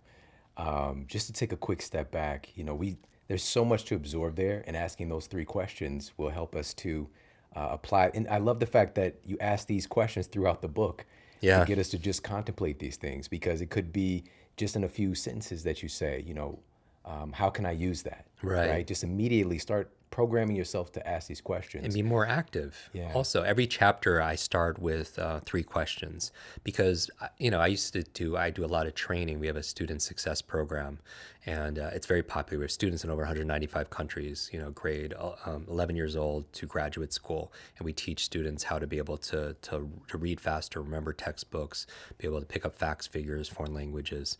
And so we have a lot of data and a lot of information that comes back to us. And the thing with reading comprehension and tests is that you take a standardized test. You remember this with the SATs. You read it, and then there are these questions at the end, right? And you're like, oh, I didn't know they wanted to know that. And then simple tip is look at the questions first, Right. and then read it, and then you're like, oh, there's a pug dog, there's a pug dog, there's a pug dog, there are the answers right there. So I start every single chapter with power questions. And I believe questions really are the answer. Absolutely. And again, like you mentioned, our brains are designed to answer questions. It's this phenomenon called instinctive elaboration. Instinctive elaboration happens. Your brain doesn't have a choice. It has to answer the questions you ask. And just to bring, like you mentioned, a big part of becoming limitless is just that self-discovery and really starting to analyze, like, what is that voice in my head saying? What are the questions I'm habitually asking? And you got exercise in there. I wrote down my dominant question is just, I guess maybe just the last couple of weeks I've been asking this question a lot with a lot going on in my life, in the world. But my question was, what does this mean? And so this is something that I've been asking, like, just it's on repeat in my mind, because I believe that there's this beautiful symphony of life taking place, and that there are lessons and there are opportunities in all things, our great moments and our challenges. So I'm constantly asking, what does this mean? What does this mean? That's a powerful question. And so, but I thank you for just helping me to bring that out, and then I can share that with somebody else, or lots of somebody else's Yes, who might very take much that so. thing on, and it might create a sense of freedom in their life or a sense of meaning, because humans really are. We both heard this from Tony Robbins. We're meaning-making machines. It's what we do. We're constantly doing it. But if we're not aware that we're doing it and we're just attaching a negative meaning just because it's our habitual thing, versus like, let me ask, let me do more of an introspection and see, what do I want this to mean? Because ultimately, we get to choose the meaning of everything. Isn't that amazing? Like this cup right here, I could say this isn't a cup. This is a vesicle of testicular power. I don't know. Right. Like I could make up something so crazy and random, and it's just like, Yeah. that's what I want it to mean. And people could do that with anything. They could take the challenges in their life.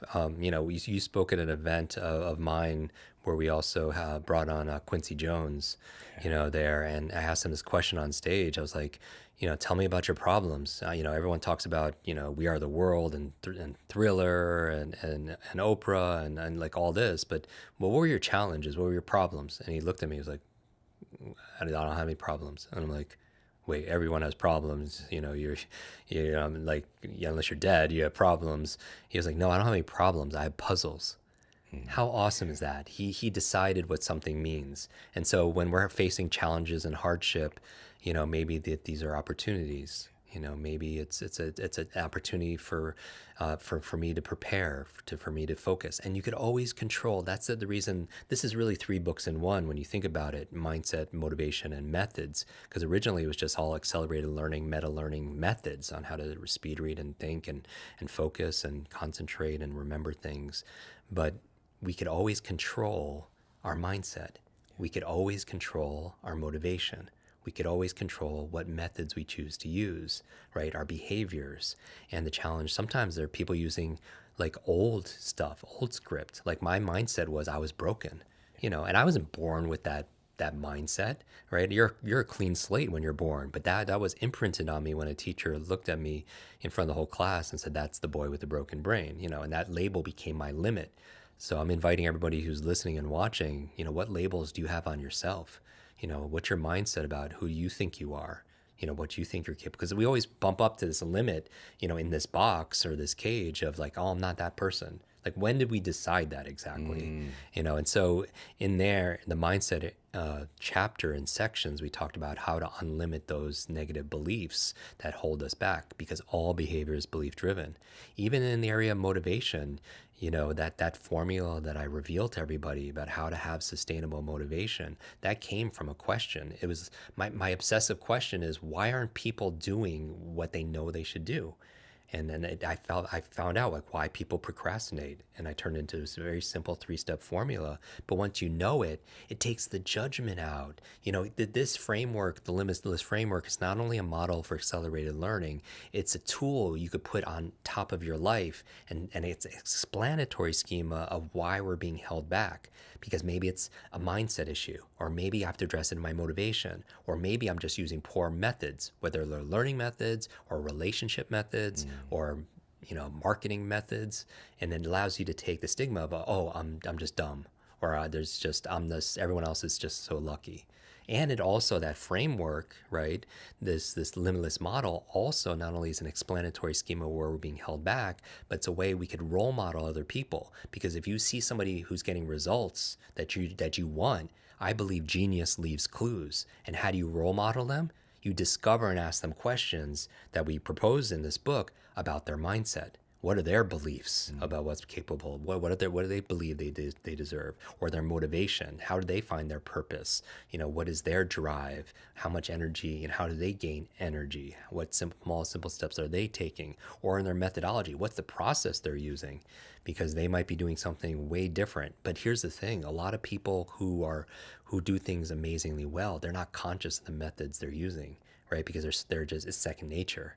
And so my obsession, since being that little kid, watching all the people succeed way past me when I was working harder than practically any of them, was like, why are they getting these kind of results, when I'm not? And I started asking these questions. I started to delve into the method behind the magic, that there's always a method behind what looks like magic. Yeah. Oh man, so powerful, so powerful. And again, just pivoting back, I don't know what I said, by the way, about the cup. I was trying to throw some gibberish together. I think I might have said testicular. I don't know.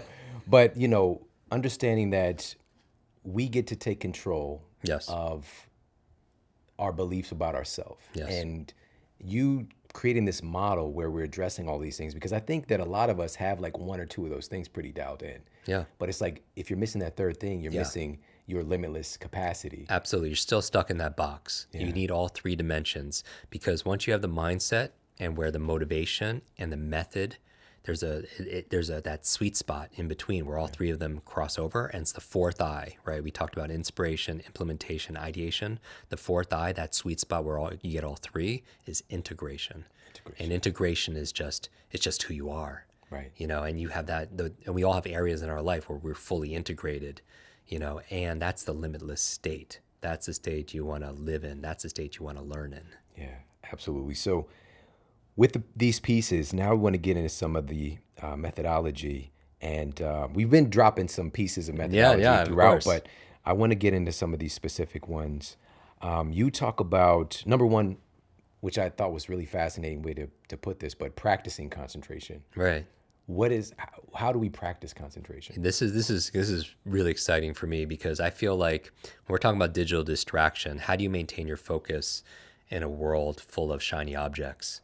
Again, these rings, these pings, these dings, these social media messages, these app alerts and updates and everything else like that. We know through studying, whether it's studying, whether it's neuroscience, a lot of the book, it's interesting, like it's highly referenced. Your books, what I love about it, it's all science based and backed, like the latest neuroscience applied towards learning and cognitive performance. But I also pulled from ancient wisdom, meaning like the chapter on memory. I wrote the chapter on memory actually in Greece, because I started doing this deep dive. I wanted to know how ancient civilizations would remember things. How did they pass on all this information before there were printing presses, right? Had they used the human mind, right?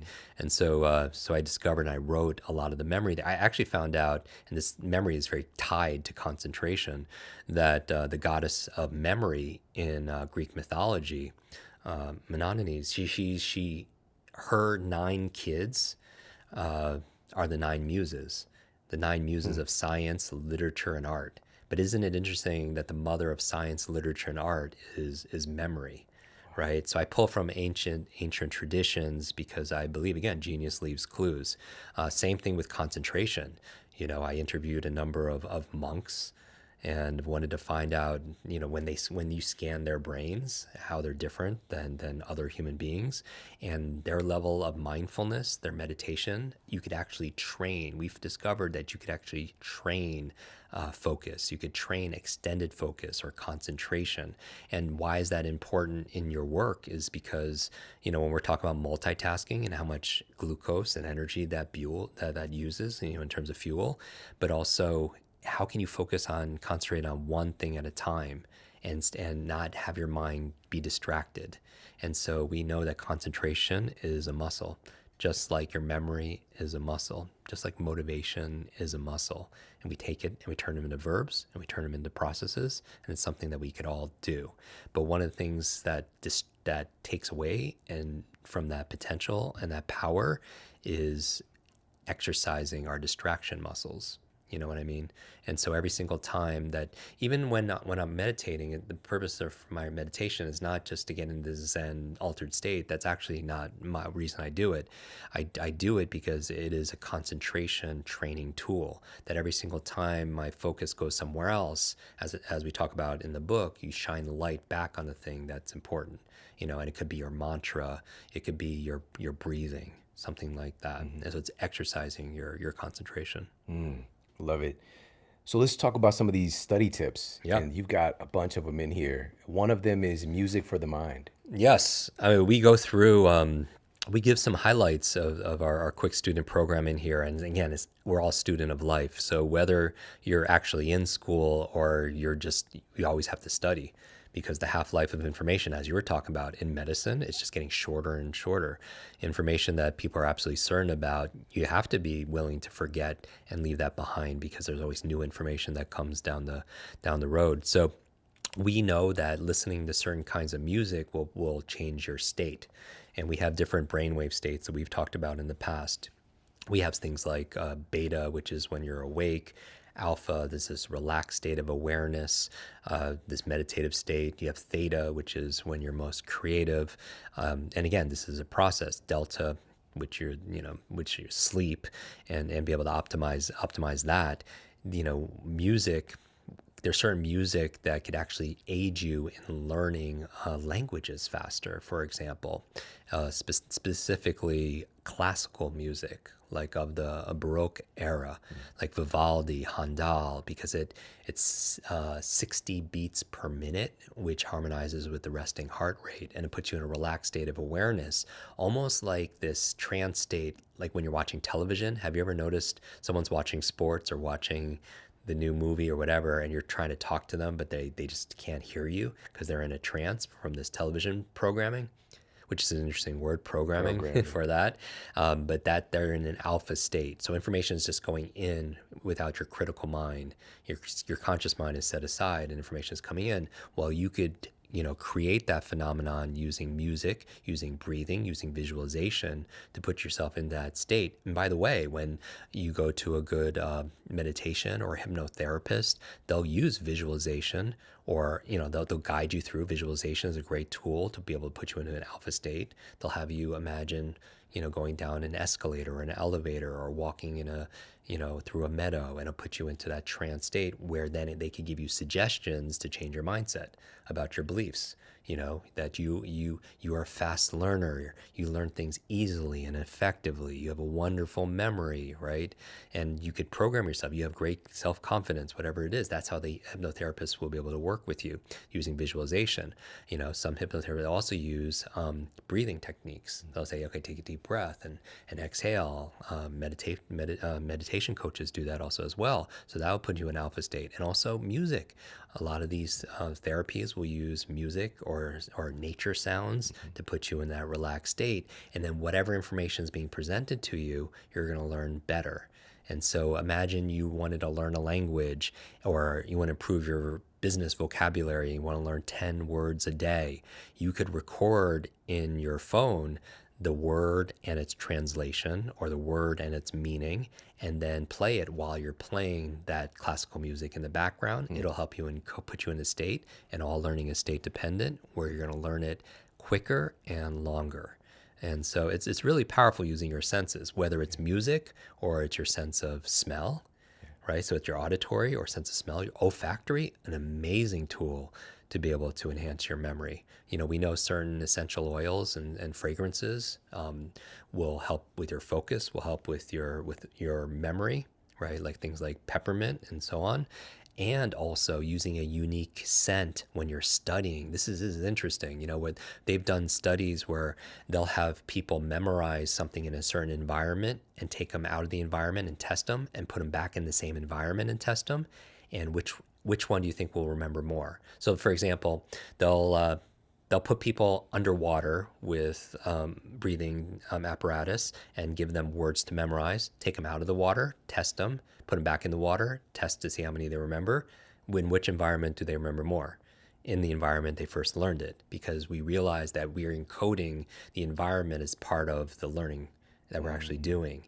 And so how can you use this? In studying or preparing for your TED Talk or preparing for your board meeting, if you study and prepare in the room that you are going to give that speech, you're more likely to remember it, right? Because you're going to have these unconscious anchors and triggers.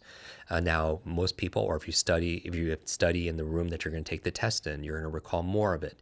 Now, most people can't do that. So what do? You bring the environment in with you, because the most powerful sense when we're talking about the 5 senses in terms of your memory is olfactory, is your sense of smell. Probably because it's survival, right? You need to know if something smells rotten or poisonous or something like that.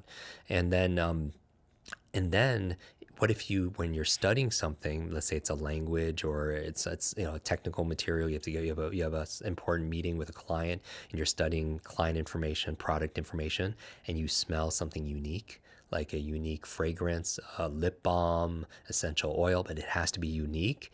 And then when you need to perform, you need to do that meeting, you need to give that TED Talk, you wear that same fragrance. And that fragrance, I mean, you know this, right? Yeah. Isn't there a fragrance or a food that brings you back? Absolutely. You smell it and it can take you back. It takes you right to a certain time or a certain memory. So that's the idea behind Limitless, using these phenomenons that are already happening in the human condition, but using it mindfully. If that's happening, if that's been programmed in us, that you smell this food and it can take you back to when you're a kid, right? Or you smell this fragrance and it could take you back to your teens, then why not use that to help you retrieve information while you're studying?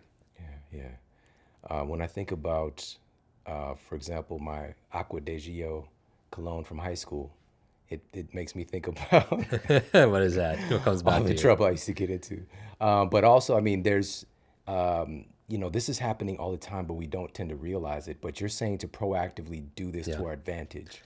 You know what I mean? And it's so powerful, like really starting to understand our brain, understand our senses and how it's all interconnected. I love it so much, man. You also mentioned, and I have this experience even, being at your event, and you'll give folks paper to take notes with, but there's a line right down the middle. Yeah. So one of your study tips is to take note of taking notes. Take notes of taking notes. Another tip for everybody who's listening, a quick tip is, we talked about the forgetting curve, that within 48 hours you can learn, you could actually forget 80% of what you just learned. And so a lot of people take notes the wrong way.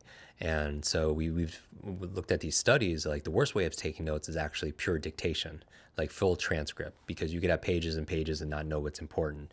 But actually, one of the best ways of taking notes is using key words and key ideas and making it both logical and creative at the same time. What do I mean by that? Well, some people are familiar with whole brain note taking techniques like mind mapping by Tony Buzan, where you put the main idea in the middle and out like spokes of a bicycle wheel or branches of a tree, you put the other ideas. That's actually how I created this book, right? And actually introduce in the beginning, again, with that hero's journey, kind of like my way of mapping through our adventure together, right, as we go through it.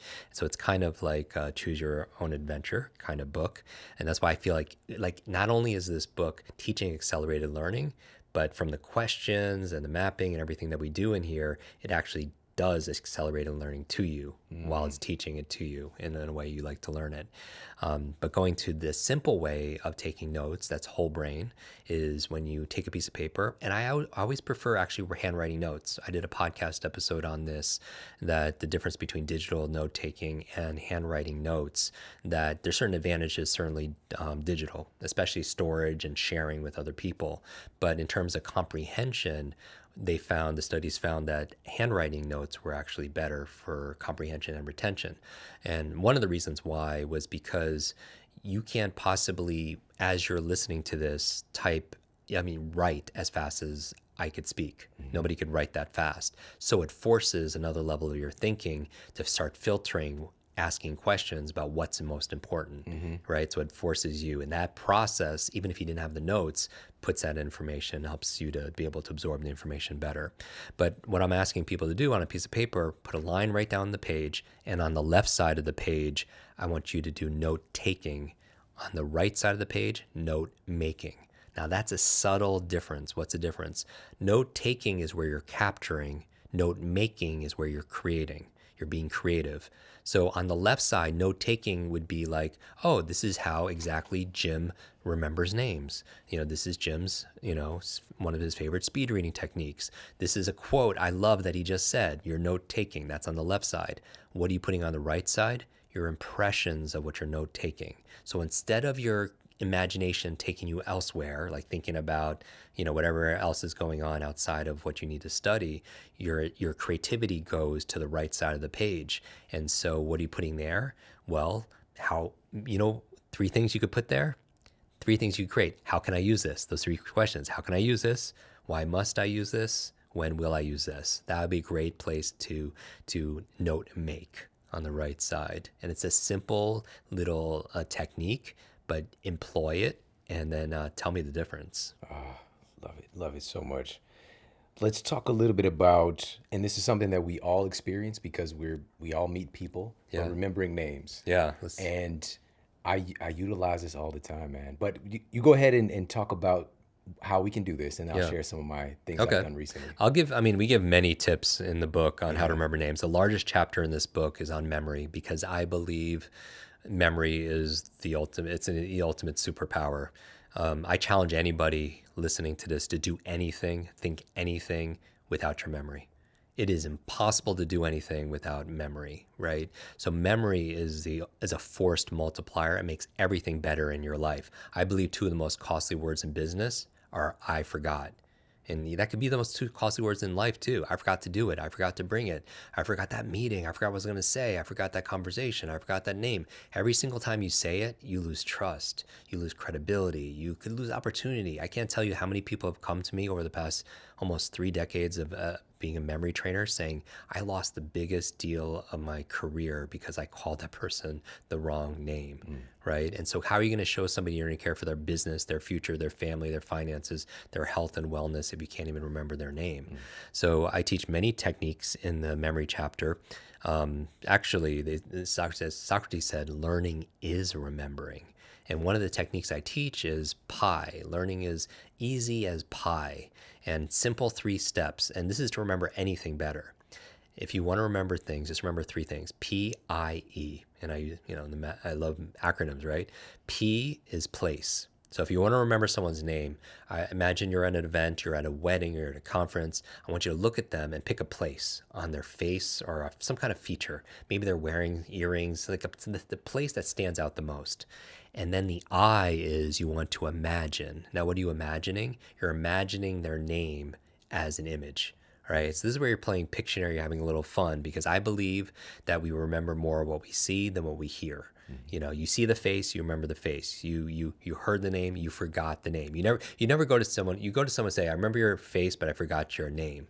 You never go to someone and say the opposite. Right. You never go to someone and say, I remember your name, but I forgot your face. That wouldn't make any sense.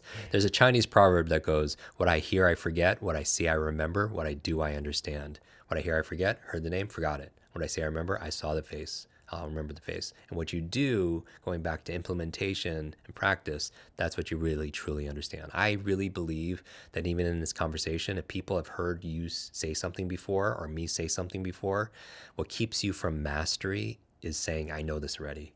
Because you know this, the experts are really great at the fundamentals, right? The basics. So what are you doing? We remember what we see, then try seeing what we want to remember. Take the person's name and be playful about it, like a child who learns very fast, and turn it into an image. And then finally, the E in pi stands for entwine, which means, what does it mean to entwine something? It's like you put it together, right? And what are you putting together? The P and the I, the place and the image. So let's use this in the real world. So if somebody you meet their place, you look in, and this is before you even meet them. They're coming over, and you're like, oh, their nose really stands out. That's the place. You pick the place, and then you find out. You shake their hands. Their name is David, and you turn it into an image. My image for David is a slingshot. Why? David and Goliath, right? So entwine, what do? I put the two things together. I put the image in the place. I shoot the slingshot right at his nose, right? Something silly like that. No, You're like, awesome. well, you're like, Jim, that's so childish. But children they do this stuff. They make fun of names. I mean, I don't know about you, but like I was with last name Kwik.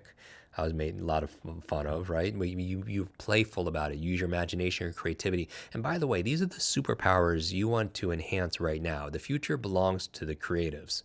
You know, where jobs are going to automation, they're going to artificial intelligence. You know, what are you offering that a machine can't offer? You're offering your mind power, right? You're offering your creativity. Here are the things: creativity.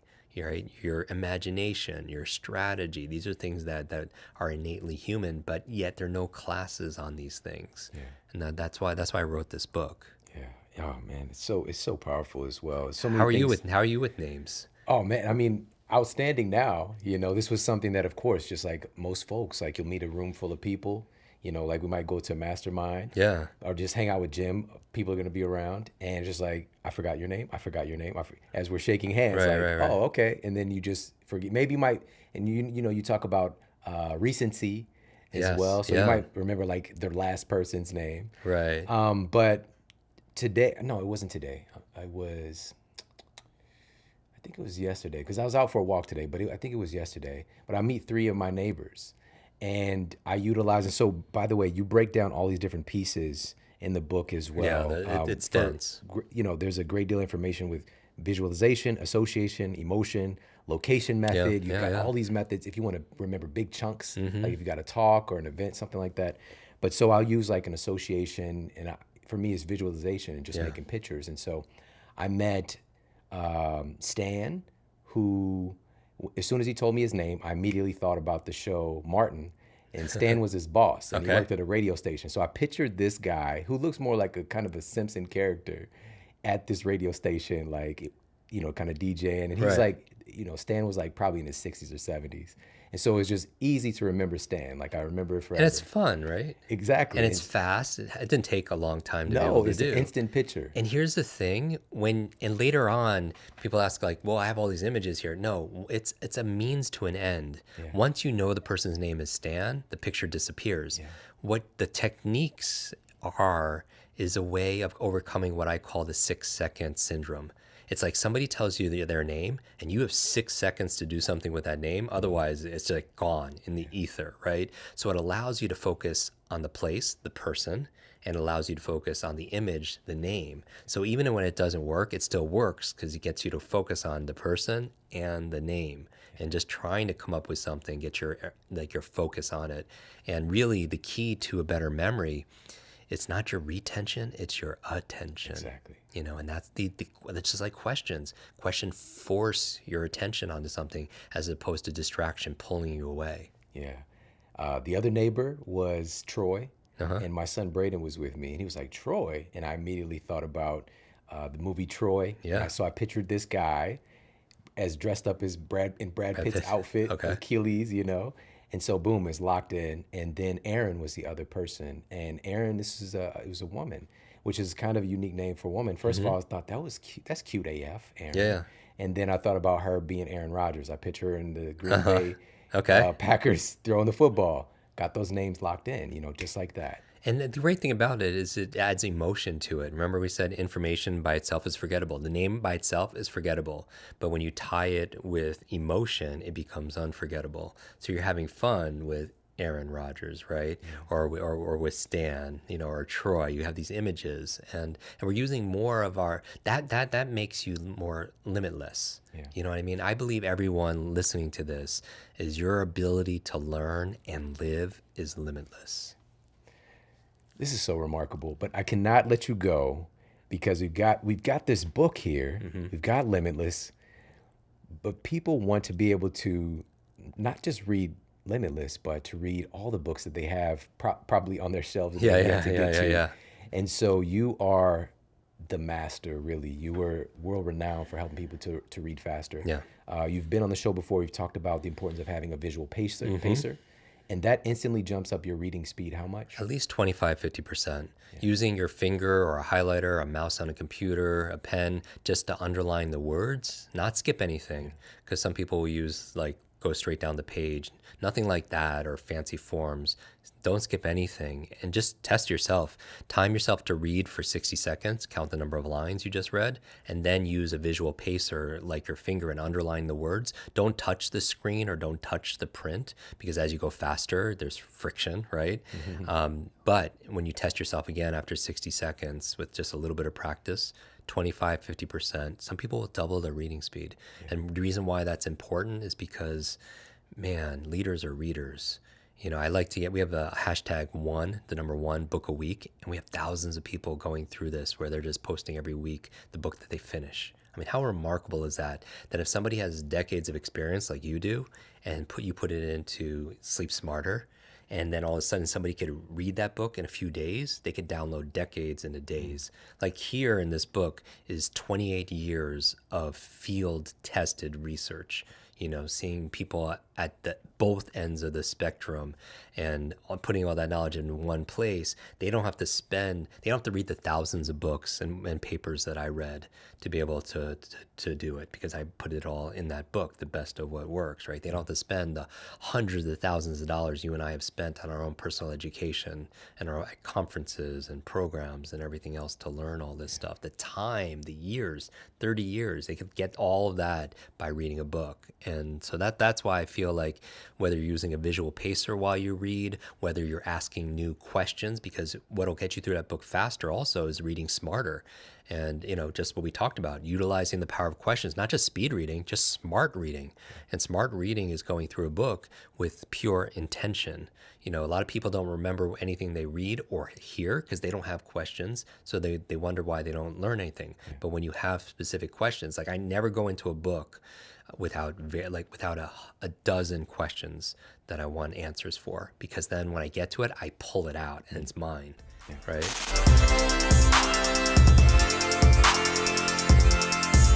We talked about a lot of jobs are going overseas, or AI is going to replace them, or automation is. The three areas that computers aren't as easily going to be able to do that is three areas: creativity, right, which is a thinking process; imagination, right, because think about the entertainment industry. Think about all these wonderful superhero movies you and I geek out about that comes from somebody's imagination. And then the third thing a computer is not going to be able to do as well as a human, at least not yet, is strategy. These and so be able to make these kind of good decisions and solve problems. That's our value in society. An entrepreneur is nothing but a professional problem solver, right? They're taking challenges, whether they're small life challenges or grand, big challenges that are going on, that the planet is facing right now. Yeah. I love this. I love this 6 hats, and I also love what you shared, and it's just like still blowing my mind right now. If you want to start making better decisions, get yourself around people making good decisions, because we are inherently, we just are. We become our environment. Yeah. So if you know somebody in your life who has a tendency to make good decisions, be around that person more often. Those mirror neurons can do their work. And what you said earlier, as soon as you mentioned some really highly successful folks taking a decision off the table, because we do get this decision fatigue. Like at the end of the day, after you've done a lot of stuff, you just don't care. You know, Right, it's like, right. whatever, what do you want for dinner? Whatever, right? And having them wear the same thing every day, like somebody's coming with that approach. I think I saw Dr. Dre did that he's got a great documentary, The Defiant Ones. He's got like these, I think they're white Air Force Ones he wears every day, but he's kind of frivolous, so he has like a new pair every day, and like the same outfit, and it's just kind of weird. And the same thing with some other folks as well. But that also made me think about Kingpin as well. I'm just saying, it might be a little psychotic, but hey, they're winning, Right. So let's just be real about it. You have all the superheroes. Batman wears the same outfit, Right. as Spider-Man. I wear this brain shirt pretty much every day. But at least I would hope you got a couple of them. Yeah, I man. do. When we're talking about mistakes, I think a lot of people don't make progress in their life because of the fear of judgment, the fear of looking bad. A lot of people won't go to that exercise at the gym because they're brand new. And I think that's something that's very important to get over. And I'll talk about first, a lot of people won't make mistakes to begin with, but mistakes are just a sign that we're trying something, right? It's similar to a child who's learning how to walk. You wouldn't see your child stumble a few times and just be like, okay, don't try this anymore. You're looking really bad. Don't walk. Walking's not for you. But as we grow older, sometimes we're so concerned about other people's opinions and expectations. So I know a lot of your listeners take notes. I would write this down and just put it by your computer or something. It's just, you can go broke buying into the opinions and expectations of other people. And when I was working, I help a lot of actors speed read scripts, have focus on set, memorize their lines faster. And I remember when I was working with Jim Carrey, and we were making guacamole, of all things, in his kitchen, which is a great brain food. By the way, what you eat matters, especially for your gray matter. So we're making this, and I'm asking him the same question I ask a lot of people, like, why do you do what you do? I'm very interested in human motivation because that's a thinking process. And I find out that the reason why he acts so insane, if you will, or extreme on set is because he wants to give everybody who's watching permission to be themselves. And I feel like, and he calls it freeing people from the concern of others. That's quote unquote his religion, freeing other people from the concern of other people. Yeah. And I feel like constantly we're mitigating ourselves, our way we can express ourselves, because we're scared of how we're going to look. We're scared of, of judgment, and what critics are going to say. But the critics, that's the easiest job in the world, because all they do is they don't have to do anything. They can just criticize other people who are trying to do things. Right. So my first comment on when it comes to mistakes is, you've all heard this before, but in order to learn, you have to make mistakes. That's how we learn, because there's no such thing as failure. People think failure is the opposite of success. But I feel like, in you and I, the people that we get to spend time with and we get to interview for our shows and such and our personal experience, failure is not the opposite of success. It's part of success, right? And I feel like there's no such thing as failure. There's only failure to learn, because if you're getting feedback, then you know what to do different. And I just did a podcast episode with Beth Comstock, who's the former vice chair of General Electric, which is all about imagination. And she has a new book called Imagine It Forward, and the Power of Imagination. And we're talking about, Edison, who started General Electric, and he was a great marketer. but obviously, you've all heard that he tried. He was like, oh, I didn't fail thousands of times to make the light bulb. I succeeded in learning what not to do, right? Right. And so it's a mindset. So I would say first start with making more mistakes and fail forward and give yourself permission. But the big thing is, how do you recover from a mistake? And I would give everyone, I like acronyms, you know this because we've talked about this in other shows on how to remember names and speed read. I use acronyms. What I would say is put the mistake behind you and make it old. And so the acronym is OLD. I want everyone to think about a mistake that they are holding on to, because I think a lot of us have regret and they live in the past. But I always tell people, if you're living in the past, then you're dying in the present. Because you're always looking in that rear view mirror, and then you can't be here, right? And so you can learn from the past, but you got to live for today, and then you could, lead your legacy tomorrow. And so remember old. And so the O in someone, as everyone right now, will make this interactive, because we don't want to make this theoretical. You make it relevant to you. Think about a mistake you're holding on to. You want to make it old. The O is you need to own it. You need to own that. And here's a few things that will allow you to own it. The A is you need to be accountable for it. Okay, so I'm going to give you a few A's. And here's the first A. Be accountable for it, because you need to take responsibility for it. You and I have talked about the time I've spent with Stan Lee, the co-creator of all these amazing Spider-Man, X-Men, Avengers. And, and he told me in the car one day, he was like, who's your favorite superhero? I was like, Spider-Man. He's like, with great power comes great responsibility. And in my mind, because I have my learning difficulties, I reverse things. I was like, Stan, you're right. But the opposite is also true. With great responsibility comes great power. When we take responsibility for something, even our mistakes, we have great power to make things better. And so first thing is you to become accountable for it. Another A is just acknowledge that you're human. Acknowledge that it is a mistake and that you made it, because some people deny they deny that they made that mistake. And that's a challenge also as well. So you need to be able to acknowledge it in order to be able to, because some people, what you resist persists and they fight with it and they try to defend it. But if you fight for your limitations, you get to keep them. And so just acknowledge it. Another A is apologize. Apologize if you've hurt somebody. If this mistake costs somebody else outside of you, apologize to that person. You can keep it brief, but be clear and apologize in a way that is sincere, obviously. Mean it. Exactly. Because people, we all have this radar. We know if something's sincere or not, but apologize for it, because that's a way of owning it. You apologize for it, explain if you need to why it happened, and explain how it's never gonna, happen again, if you will. And if you really mean it, you're not expecting the other person to necessarily do anything differently. It's you're apologizing for yourself. Absolutely. And the potential for healing. Absolutely. I agree with that completely. So you're accountable for it, right? And you acknowledge it, you apologize for it, and maybe you need to apologize to yourself also, because forgiveness goes a long way. I've spent a lot of time on, especially with my brain injury, through going through SPECT scans, having my brain analyzed, neurofeedback. And one of the best ways to get into those deep healing states, the number one way that I found from personal experience is forgiveness. And studies done in self-compassion say that when you don't beat yourself up, because a lot of people, they are really hard on themselves. They ate that cupcake, right? Or they didn't work out that day, or they were a little short with their child or whatever it is. And they beat themselves up.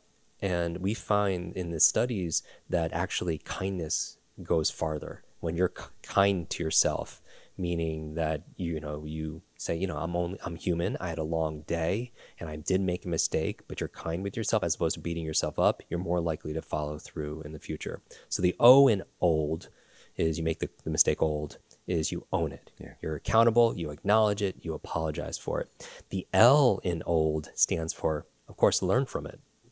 Right? And like the whole idea behind making mistakes is that where's the gift in this? And I ask that myself all the time when there's a mistake that's made either by myself or somebody around me, is like, where's the gift? And usually the gift comes from a new distinction that you have or a new learning. And so when I'm doing this and I'm making a mistake and I've made a mistake, what I'll do is I'll even journal about it a little bit, because I was like, what was my intention here?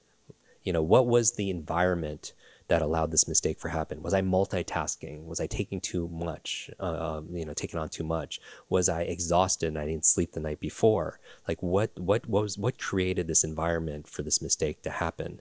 Or did I not have enough information, right? And so I think that reflection is very important, because otherwise what happens is you don't handle the D, which so the O again is you own it. The L is you learn from it. And a big part of it for me is I journal about it, because I like to write about it and reflect on it. Otherwise there's no learning from it. And then the D stands for don't repeat it. Don't repeat it. Because if you truly learned from it, then you're not going to repeat it, because the first time you did, it's a mistake. But the second time you do it, it's a choice. Because a lot of people, they say, and you've heard this phrase in self-improvement forever, insanity is doing the same thing over and over again, expecting a different result. And, I don't know if that's insanity. Maybe it's just a poor memory because you don't remember the lesson that came from it. And I feel like a lot of people repeat mistakes, and the D again says, don't repeat it, because they don't remember the lesson or the pain that came. So they end up dating the same kind of person.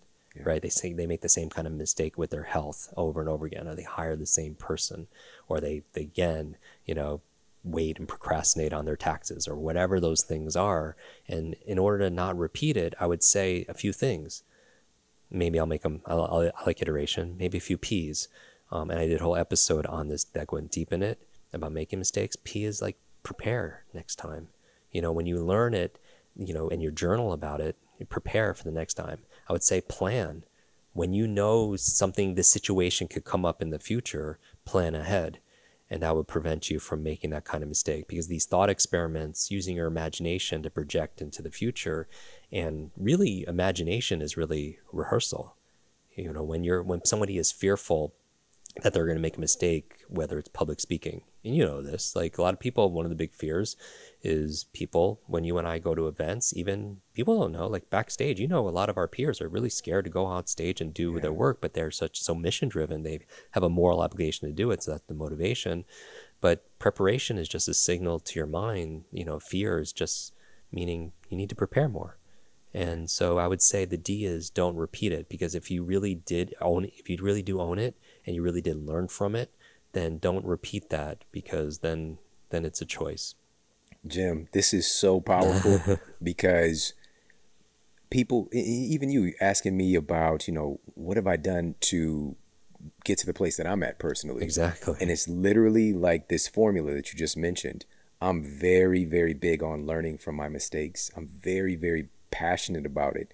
But it starts with owning it and saying, this is my responsibility. This is my bad. Even if it's not directly like you did the thing. If you were involved and you put something in position, or you made the choice to be involved in something, taking responsibility for whatever you can, because it gives you the opportunity to actually learn from it then.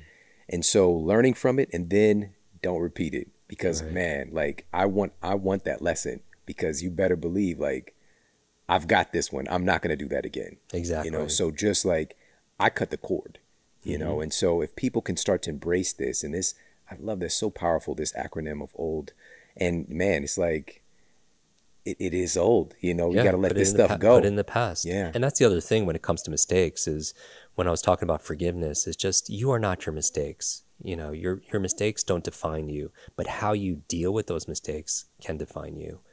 And I'm saying that using this model of OLD, and again, going back to thinking, because this conversation has been all about thinking, I wish they taught this back in school, because this is our ability to make mistakes and to grow through mistakes.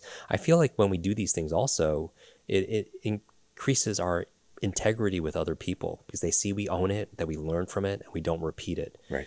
And I love what you said about how it falls on your shoulder, that even if somebody on your team did something, ultimately you had a part in it, because maybe you hired that person, or it was a manage, and you take responsibility. Gave them the job, and we could appreciate, or the task. And we always appreciate leaders who do that, because we are forgiving when we see somebody is growing from their mistakes, and they're not putting it on somebody else and making somebody else blaming and all that other stuff.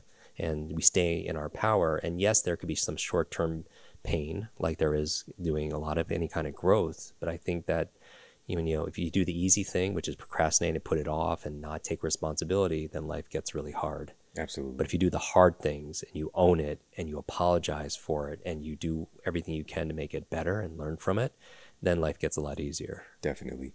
I want to ask you about one more thing. Yes. There's so many things I could talk to you about. Dude, I'm honored to be here. I'm just thinking about some of the biggest issues that we tend to have as humans, but also as people, especially the Model Health Show community. People who are involved in this mission and this movement are really growth driven. Like, we want to be the best us possible. You know, we want to have the health that we truly want. We want to have the relationships. We want to have the careers that we want.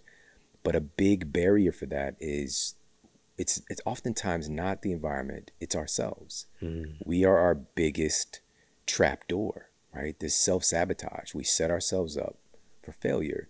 So can you talk a little bit about the idea of self-sabotage and any kind of insights you can offer to people to kind of move past that? Completely. I mean, this comes down to, again, how we think about things and how we think about ourselves and how we think about our behaviors.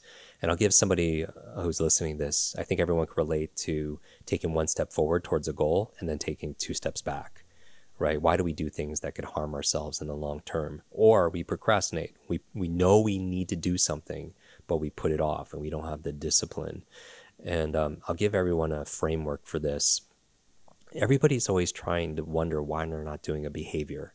Why am I not working out today? Why am I not eating right today? Why am I not reading 30 minutes a day? Why am I not journaling or meditating, right? But they could use willpower and motivation, but it only gets you so far because there are other levels that they're not being addressed. Above the level of behavior is this level of capability. And this is your skill. I'm really big, I know you are, in skill development, because we don't necessarily rise to the level of our goals. We fall to the level of our skills, right? Of our training, if you will. And so are you trained in reading faster or remembering names or working out? Because you need that training in order to do that behavior, right? But even if you have the training and the capability and the skill, look at the level above that. And that's the level of belief and values, meaning that, let's say the behavior is you want somebody to read 30 minutes a day. And they even have the ability because they were taught, but they have a belief like, they're not that smart, or they don't value reading. Or let's say, in my case, remembering names. That's a behavior. I want to teach everyone to remember the names of everyone they meet. And maybe they even learn because they listen to a couple of podcasts on how to remember names, capability, but they have a belief it's not important, or they have a value that remembering names is not very important to them, or believe they have a bad memory, then it's not going to work, right? And you wonder why they don't do the behavior. And then finally, the level above belief and values is this level called identity. And this is something you and I talked about. 2 most powerful words are I am. So let's say the behavior is you want somebody to stop smoking, but their identity is I am a smoker.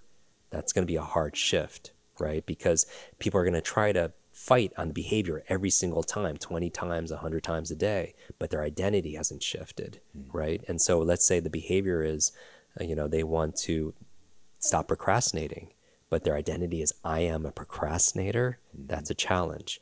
The last level, papers due tomorrow. I just got started, baby. I had 2 months. Exactly. And you wonder why people put it off. And then the level below behavior, as everyone's thinking about behavior that they've been putting off, is this level called environment. And what I would say at a high level, let's say they want to, their behavior is they want to read more, but their environment is they have no books, or maybe the environment is too dark. Or maybe they want to behaviors they want to meet more people, but the environment, they're not putting themselves in an environment to meet new people. It's going to keep them there. Or maybe they want to stop smoking, it's the behavior, but their environment is around smokers, right? Or they're putting their environment, they want to eat good food, but their environment is they have all those crazy snacks. They work at Chuck E. Cheese, like they're Chucky, like they're dressed up as a mouse. And the reason why this work ultimately is because when we're talking about thinking is the process of asking questions and answering them. So, and even if people are listening, they're like, oh, is that true? Notice, is that true is a question. So the main questions back in school, watch this, are the 5 W's, right? The 5 W's and the H. So questions really are the answer, because that's what questions are. That's what thinking is. It's asking questions. The reason why an Elon Musk could come up with Tesla or something like that is he was outside the industry looking in, asked himself a new question. Why aren't we doing it this way with today's technology, right? That's what your power is, to be able to ask new questions.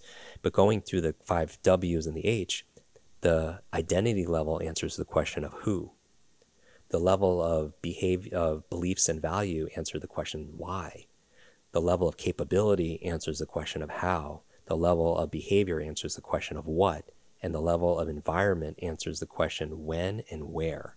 So it's tight. And what I'm all about is having congruency. The reason why it's not just about when people see me memorizing 100 people's names in an audience, or 100 words or numbers, or they know I read a book a day, is that there's a structure to this, because it's about, we use such a small percentage of our mental potential, right? But when it's completely aligned and your whole self, it's like whole self learning or whole self thinking. And then it becomes almost what appears to be effortless, to yourself, compared to like what people are struggling with. And part of it, again, is going back to this knowledge gap. Is there are some people who know, some people don't know. But I'm hoping during this conversation, the distinctions people learn, whether it's the 6 thinking hats or the old method about making mistakes and how to own it and learn from it and don't repeat it, or it comes down to like this framework, these 5 levels of transformation.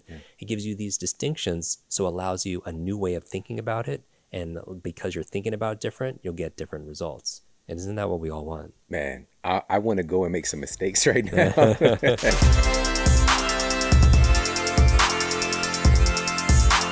Okay, so one of the things that I think that keeps people from learning faster is they're so passive about it, right? It's this idea between passive and active recall. And, I actually recommend people don't reread chapters of their nonfiction book. I mean, a lot of people will read something and reread it again, thinking they're going to get more out of it the second time, right afterwards. And certainly it is, but it's marginal returns, because you could easily, here's the thing, what people found out by rereading things is to study, right? Is that they could delude themselves thinking that you really know the information when you're reading it, instead of the better thing to do is to test yourself. Because it's like, for example, you read the chapter, and then instead of rereading that same chapter, close the book and recall and recite all you can remember, because there is a difference between recognition and recollection. Meaning recognition requires a trigger for you to remember something that you might not get on the test. It's like when somebody recognizes a face. They don't necessarily remember the face. What they're doing is they're recognizing it because it's right in front of them, and they realize that they've seen it before. One of the reasons why names are so difficult sometimes is because you don't get that same prompt. You get the prompt for the person's face, but you don't get that prompt or that trigger for the person's name. And so studying actively with focus on recollection as opposed to recognizing something, one of the things to best do that is to quiz yourself. Read something and then ask yourself these questions, because often questions are the answer. And I think a lot of people, Shawn, like when they're reading, and people like, Jim, how do you, and we did a whole podcast episode on speed reading. People are like, how do you read a book a week, or how do you read a book a day? And one of the ways you could do it is, and how do you really understand and retain it? And I'll tell you that if you want greater speed, I always tell people to use their finger while they read. A visual pacer will help boost your reading speed 25, 50%. But if you want greater comprehension, you have to train yourself to ask better questions, ask more questions, and ask better questions. Because as you're reading, they act like a magnet. It's like, oh, there's an answer, there's an answer, there's an answer. And I think part of being more active in recollection is actually asking yourself, what do I want to learn out of this? How does this compare to what I already know? How am I going to teach this to somebody else? Because that's all thinking is just this process of asking new questions and answering them also as well. And so I'm a big believer is that just don't fool yourself into thinking that you know something because you could recognize it. See if you could really retain it and recollect it by quizzing yourself as you're learning it, something brand new. The other thing I want to mention also is you mentioned this at the top, is just stop cramming. And the reason why cramming is a big mistake is because they've done studies where they found that the average person loses their focus after 25 or 30 minutes. It's like a kind of like a TV show, and that's our attention span for a lot of things. And so there's this time management technique called the Pomodoro technique, which basically means you're setting your alarm every 25, 30, maybe 45 minutes. And when it's done, you take a break. You take not a 25 or 30 minute break, but you're taking a 2, 3, 4, 5 minute break to do things that are good for your brain. So what are those things? Movement is very good. Yeah. Most people sedentary are way too sedentary. They're sitting all day, 8 hours a day, and that's bad for you, obviously. So movement is key, because as your body moves, your brain grooves. The other thing I would suggest is deep breathing, whether it's box breathing, alpha breathing, Wim Hof, whatever, people subscribe to, and to get the oxygen, and also hydrate, obviously. And it's, again, very, very fundamental, but so many people dabble in these things when they really should really master this process. Yeah. Because your power comes from the fundamentals. And so I would go back to, and the other reason why you don't want to cram is because if you study for 6 hours straight, not only are you diminishing returns because your focus after the past half an hour is, there's these two memory phenomenons. One's called primacy and the other one's called recency. Primacy means that you tend to remember something at the beginning. So if you go to a party and you remember the people you first met, recency says you remember things more recent. So if you're at the party, you remember the names of the last people that you met at the party, and you probably forget most of the people in between. Same thing with a list of words. If I gave people a list of 30 words to memorize, they probably remember the ones in the beginning, primacy, and then more recent, recency. And the reason why you want to take breaks every half an hour, 45 minutes, is because, you can imagine after like a 6-hour studies time, you learn stuff in the beginning, you retain stuff at the end, but in the middle there's a big dip. Right. But by creating breaks, let's say every hour, you create more beginnings and ends, and more primacy and recency, so you pick up a whole lot more data and recollection. So don't cram. And then I would say the fourth thing that I would stay away from, besides stop multitasking, stop distracting yourself by controlling your environment, eliminating distraction, turning off your phones, and so on. Don't cram, because that's a big mistake, because you're actually losing ground, is hack this thing called acrasia. And acrasia is this state, and we know what it is. I mean, it's kind of like that state where you're acting against your own better judgment. Right. It was Why do we do that? Exactly. And so Socrates, Plato, it was in one of his books, asked precisely, how is this possible? If one judges action A to be the best course of action, why would anyone do anything other than A, right? But we do. We're not always logical. If anything, we're more biological, right? We're more emotional. It's like, why do we do this? Why do we eat foods that are not good for us? Why do we not journal and meditate and work out and eat good food? Why don't we do that all the time if that's in our best interest? And so that's what acrasia is. It's this acting against your own better judgment. And so there are apps out there that helps people to stick with their decisions and their habits and stuff. So there's an app called Stick, STICK, I believe. There's one called BeMinder, also as well, to help you keep you to your commitments. I did a whole episode on our podcast about like how to stop procrastinating, and that's one of the big things. There's something called the Zeigarnik effect. Zeigarnik effect actually is a memory principle named after this psychologist in Europe who was watching as she was getting coffee that the wait staff would remember everyone's order. Mm-hmm. And like how do they do that naturally without any kind of training? And they called it the Zeigarnik effect, basically that they would remember the old person's order up to the point that it was fulfilled. And then after it was fulfilled and they got what they ordered, the meal, then that would just disappear. But the idea here is that if you have something in your life that you're procrastinating about, that if you just start something, you're more likely to finish it because the brain needs closure. It doesn't like open loops. Right. That's how the greatest kind of golden age of TV is getting us right now. Like these writers are so good at opening these loops. It's like you have to know what happens. Like what is going to happen with Coulson? Exactly. And then you binge watch like 8 episodes of like, Scandal or just one more, or whatever just one more, because they have all these open loops. But we are like that with our life. That if we start something, we have this big drive to need to close it off. And so start something, somewhere. That we could definitely help you with that. But that's the Zeigarnik effect. But so those are the 4 things that I would ask people to stop, because you want to stop something, but you can't just stop something. You want to start it. So stop multitasking. Stop. Eliminate distractions in your life. Don't cram. Stop cramming. Always take a break every 30, 45 minutes. And then hack this thing called acrasia, which is this idea where we don't finish the things that are good for us. Perfect. And one of the ways of doing that is just to start somewhere and maybe use some kind of commitment apps that allow you to incentivize yourself to, hey, if I don't do this, then I'm going to make a donation, to one of these places that I don't really support. This is just for the mind. This is like mental interval training. And so it's that spaced repetition really helps, and that spaced review helps a lot, because it's in that downtime that actually we're getting a lot of the integration and things are moving from short term to long term. So I would say practice the active recall by asking questions and quizzing yourself. Have spaced repetition. Add the music that we're talking about here. It can really accelerate it, as long as it's not distracting for people. It's helping to relax you, put you in a brainwave state where you absorb faster. It's more your unconscious, where your critic conscious mind can only handle so much, right? That's the part that really gets stressed over everything. And you think about all this, for example, lyrics to songs that we know. I mean, how many of them? Hundreds, right? But how many do we actually study and study this and write it out? And none of them, right? We all learned when we didn't realize we were learning. We were just having fun. And that's really that unconscious mind that's really processing. Holy smokes, man. Wait, man, you just hit something here.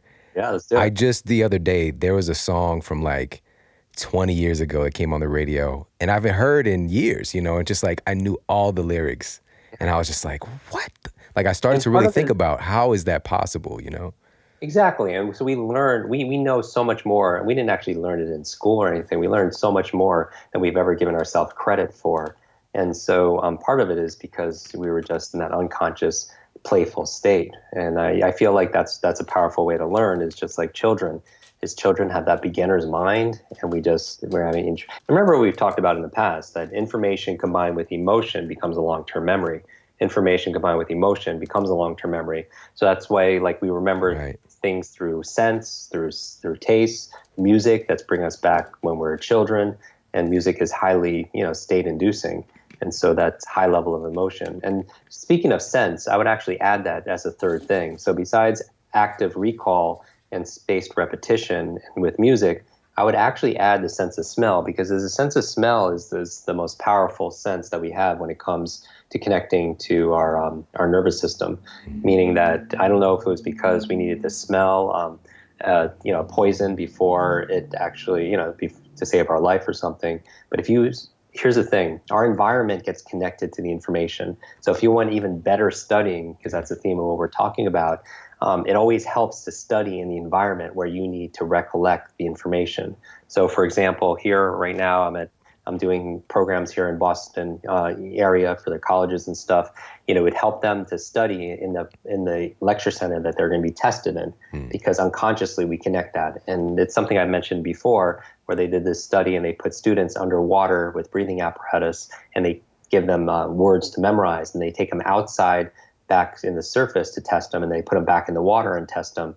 And then which one do you think people remembered more?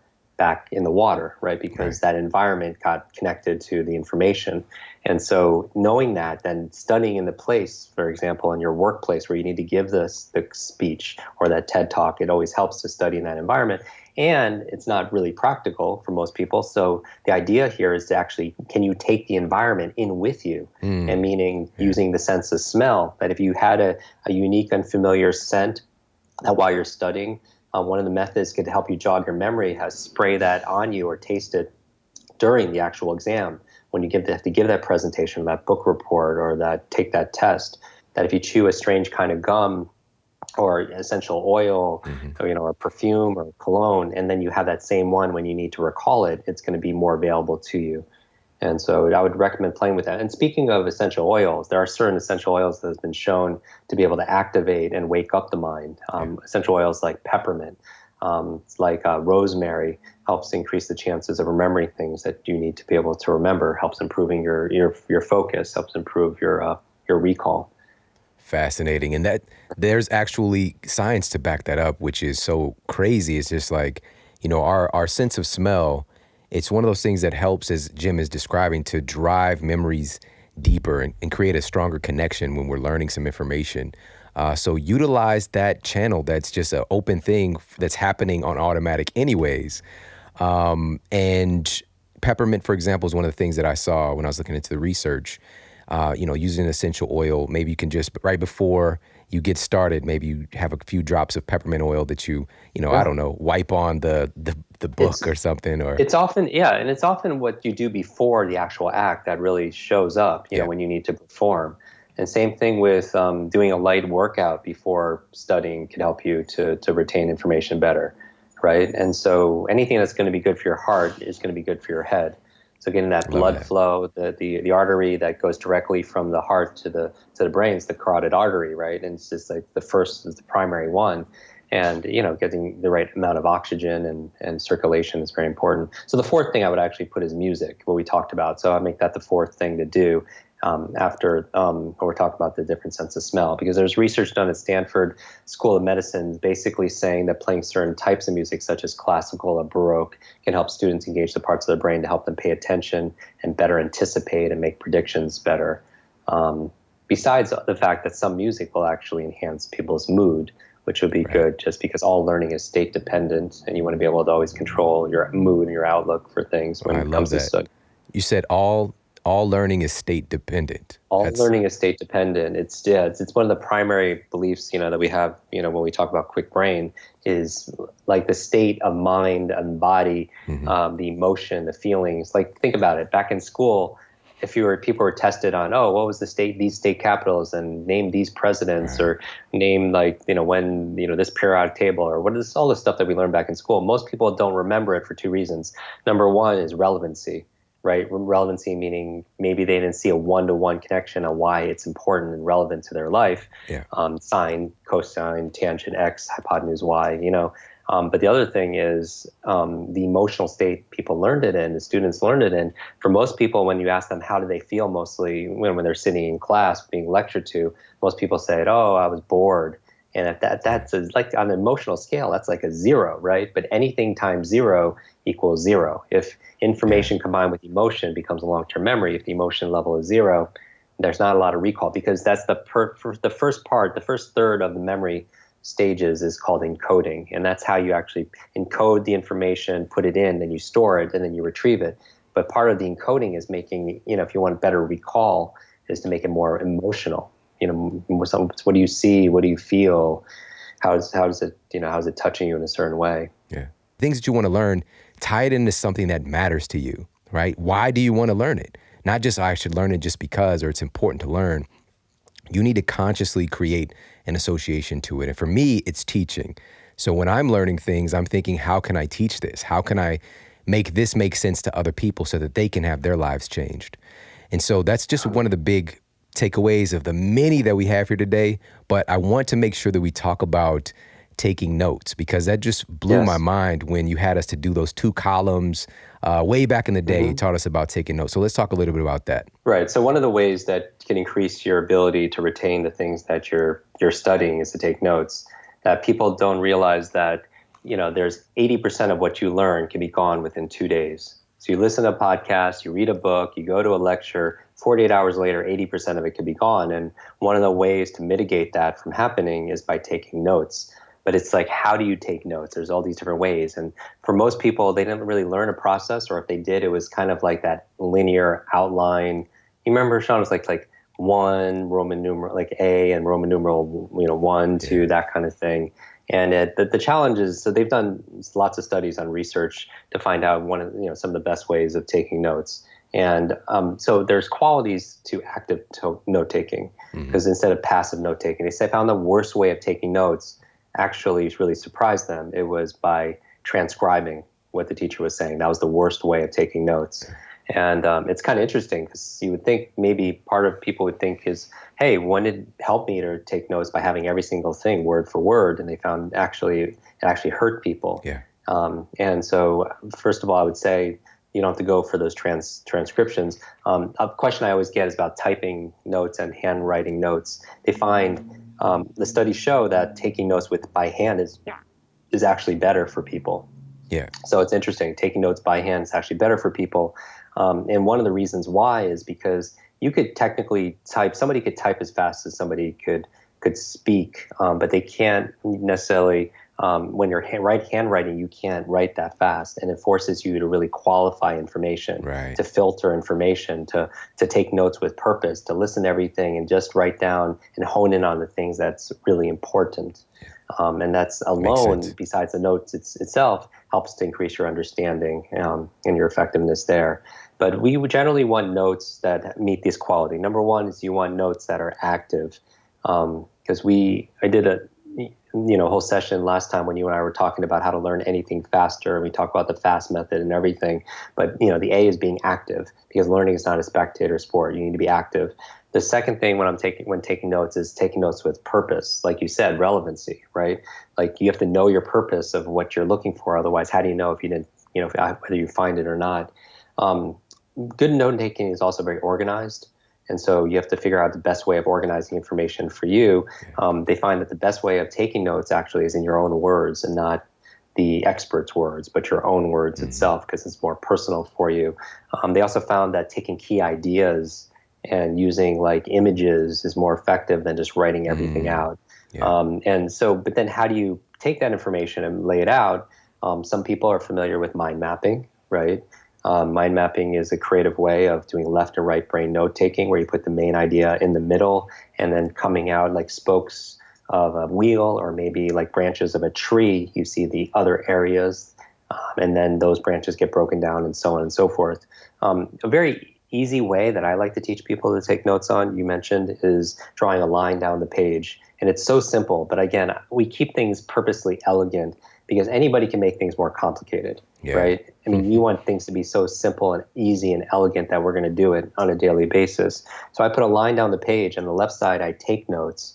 And so I'm writing down how to remember names, and how to learn a language, and how to speed read, and all those things.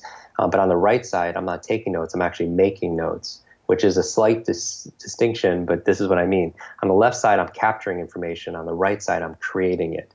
Meaning that if I'm going to get distracted and focus somewhere else, I'd rather get distracted on the right side of the page. And on the right side, I'm writing my impressions of what I'm writing on the left side. So it's like, how am I going to use this, or questions that I have, or how am I going to share it with somebody else, or how does it relate to something I already know? So that's the difference between note taking and note making. It's the difference between capturing and actually creating notes, which is just as obviously as effective. And then again, doing it with handwriting instead of digital keyboard, you'll get a nice lift on there. There's a study done at Princeton University that shows that note takers actually retain more information by hand than by hunt and pecking.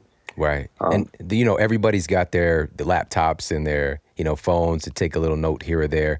But just listening to the expert who actually knows this stuff to, pin this down. It's kind of like when you're writing something, in a way, you're spelling it out, right? You're casting a spell, right? A spell of learning in a way. And like I've got, like I said, all of these notebooks, handwritten notes, just through the years of learning. And today, same thing.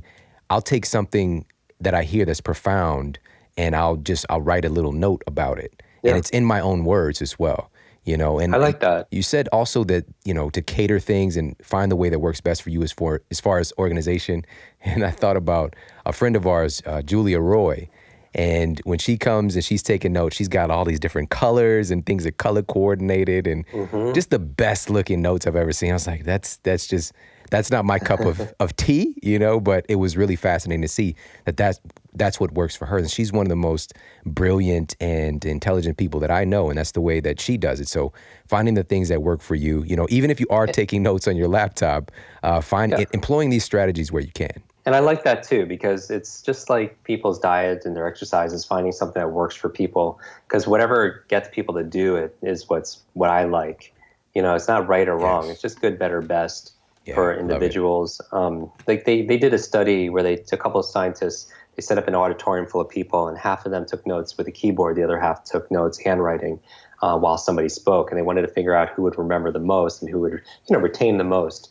And they found it after they tested people afterwards that the handwriting people won, hands down. No pun intended. Handwriting people won, hands down, because people understood more, they retained more, they remembered more, when they wrote by hand. So I would explore with everybody. I know if it's not something that's new, sometimes you have to take a step backwards to take a couple leaps forward. But again, it might be individual for everybody. Hey, if you like this video, make sure to check out this video right here to up-level your health today. At the end of the study, they found that when individuals were well rested, they burned 55% more body fat just by getting more sleep. And so the question is, how does this happen?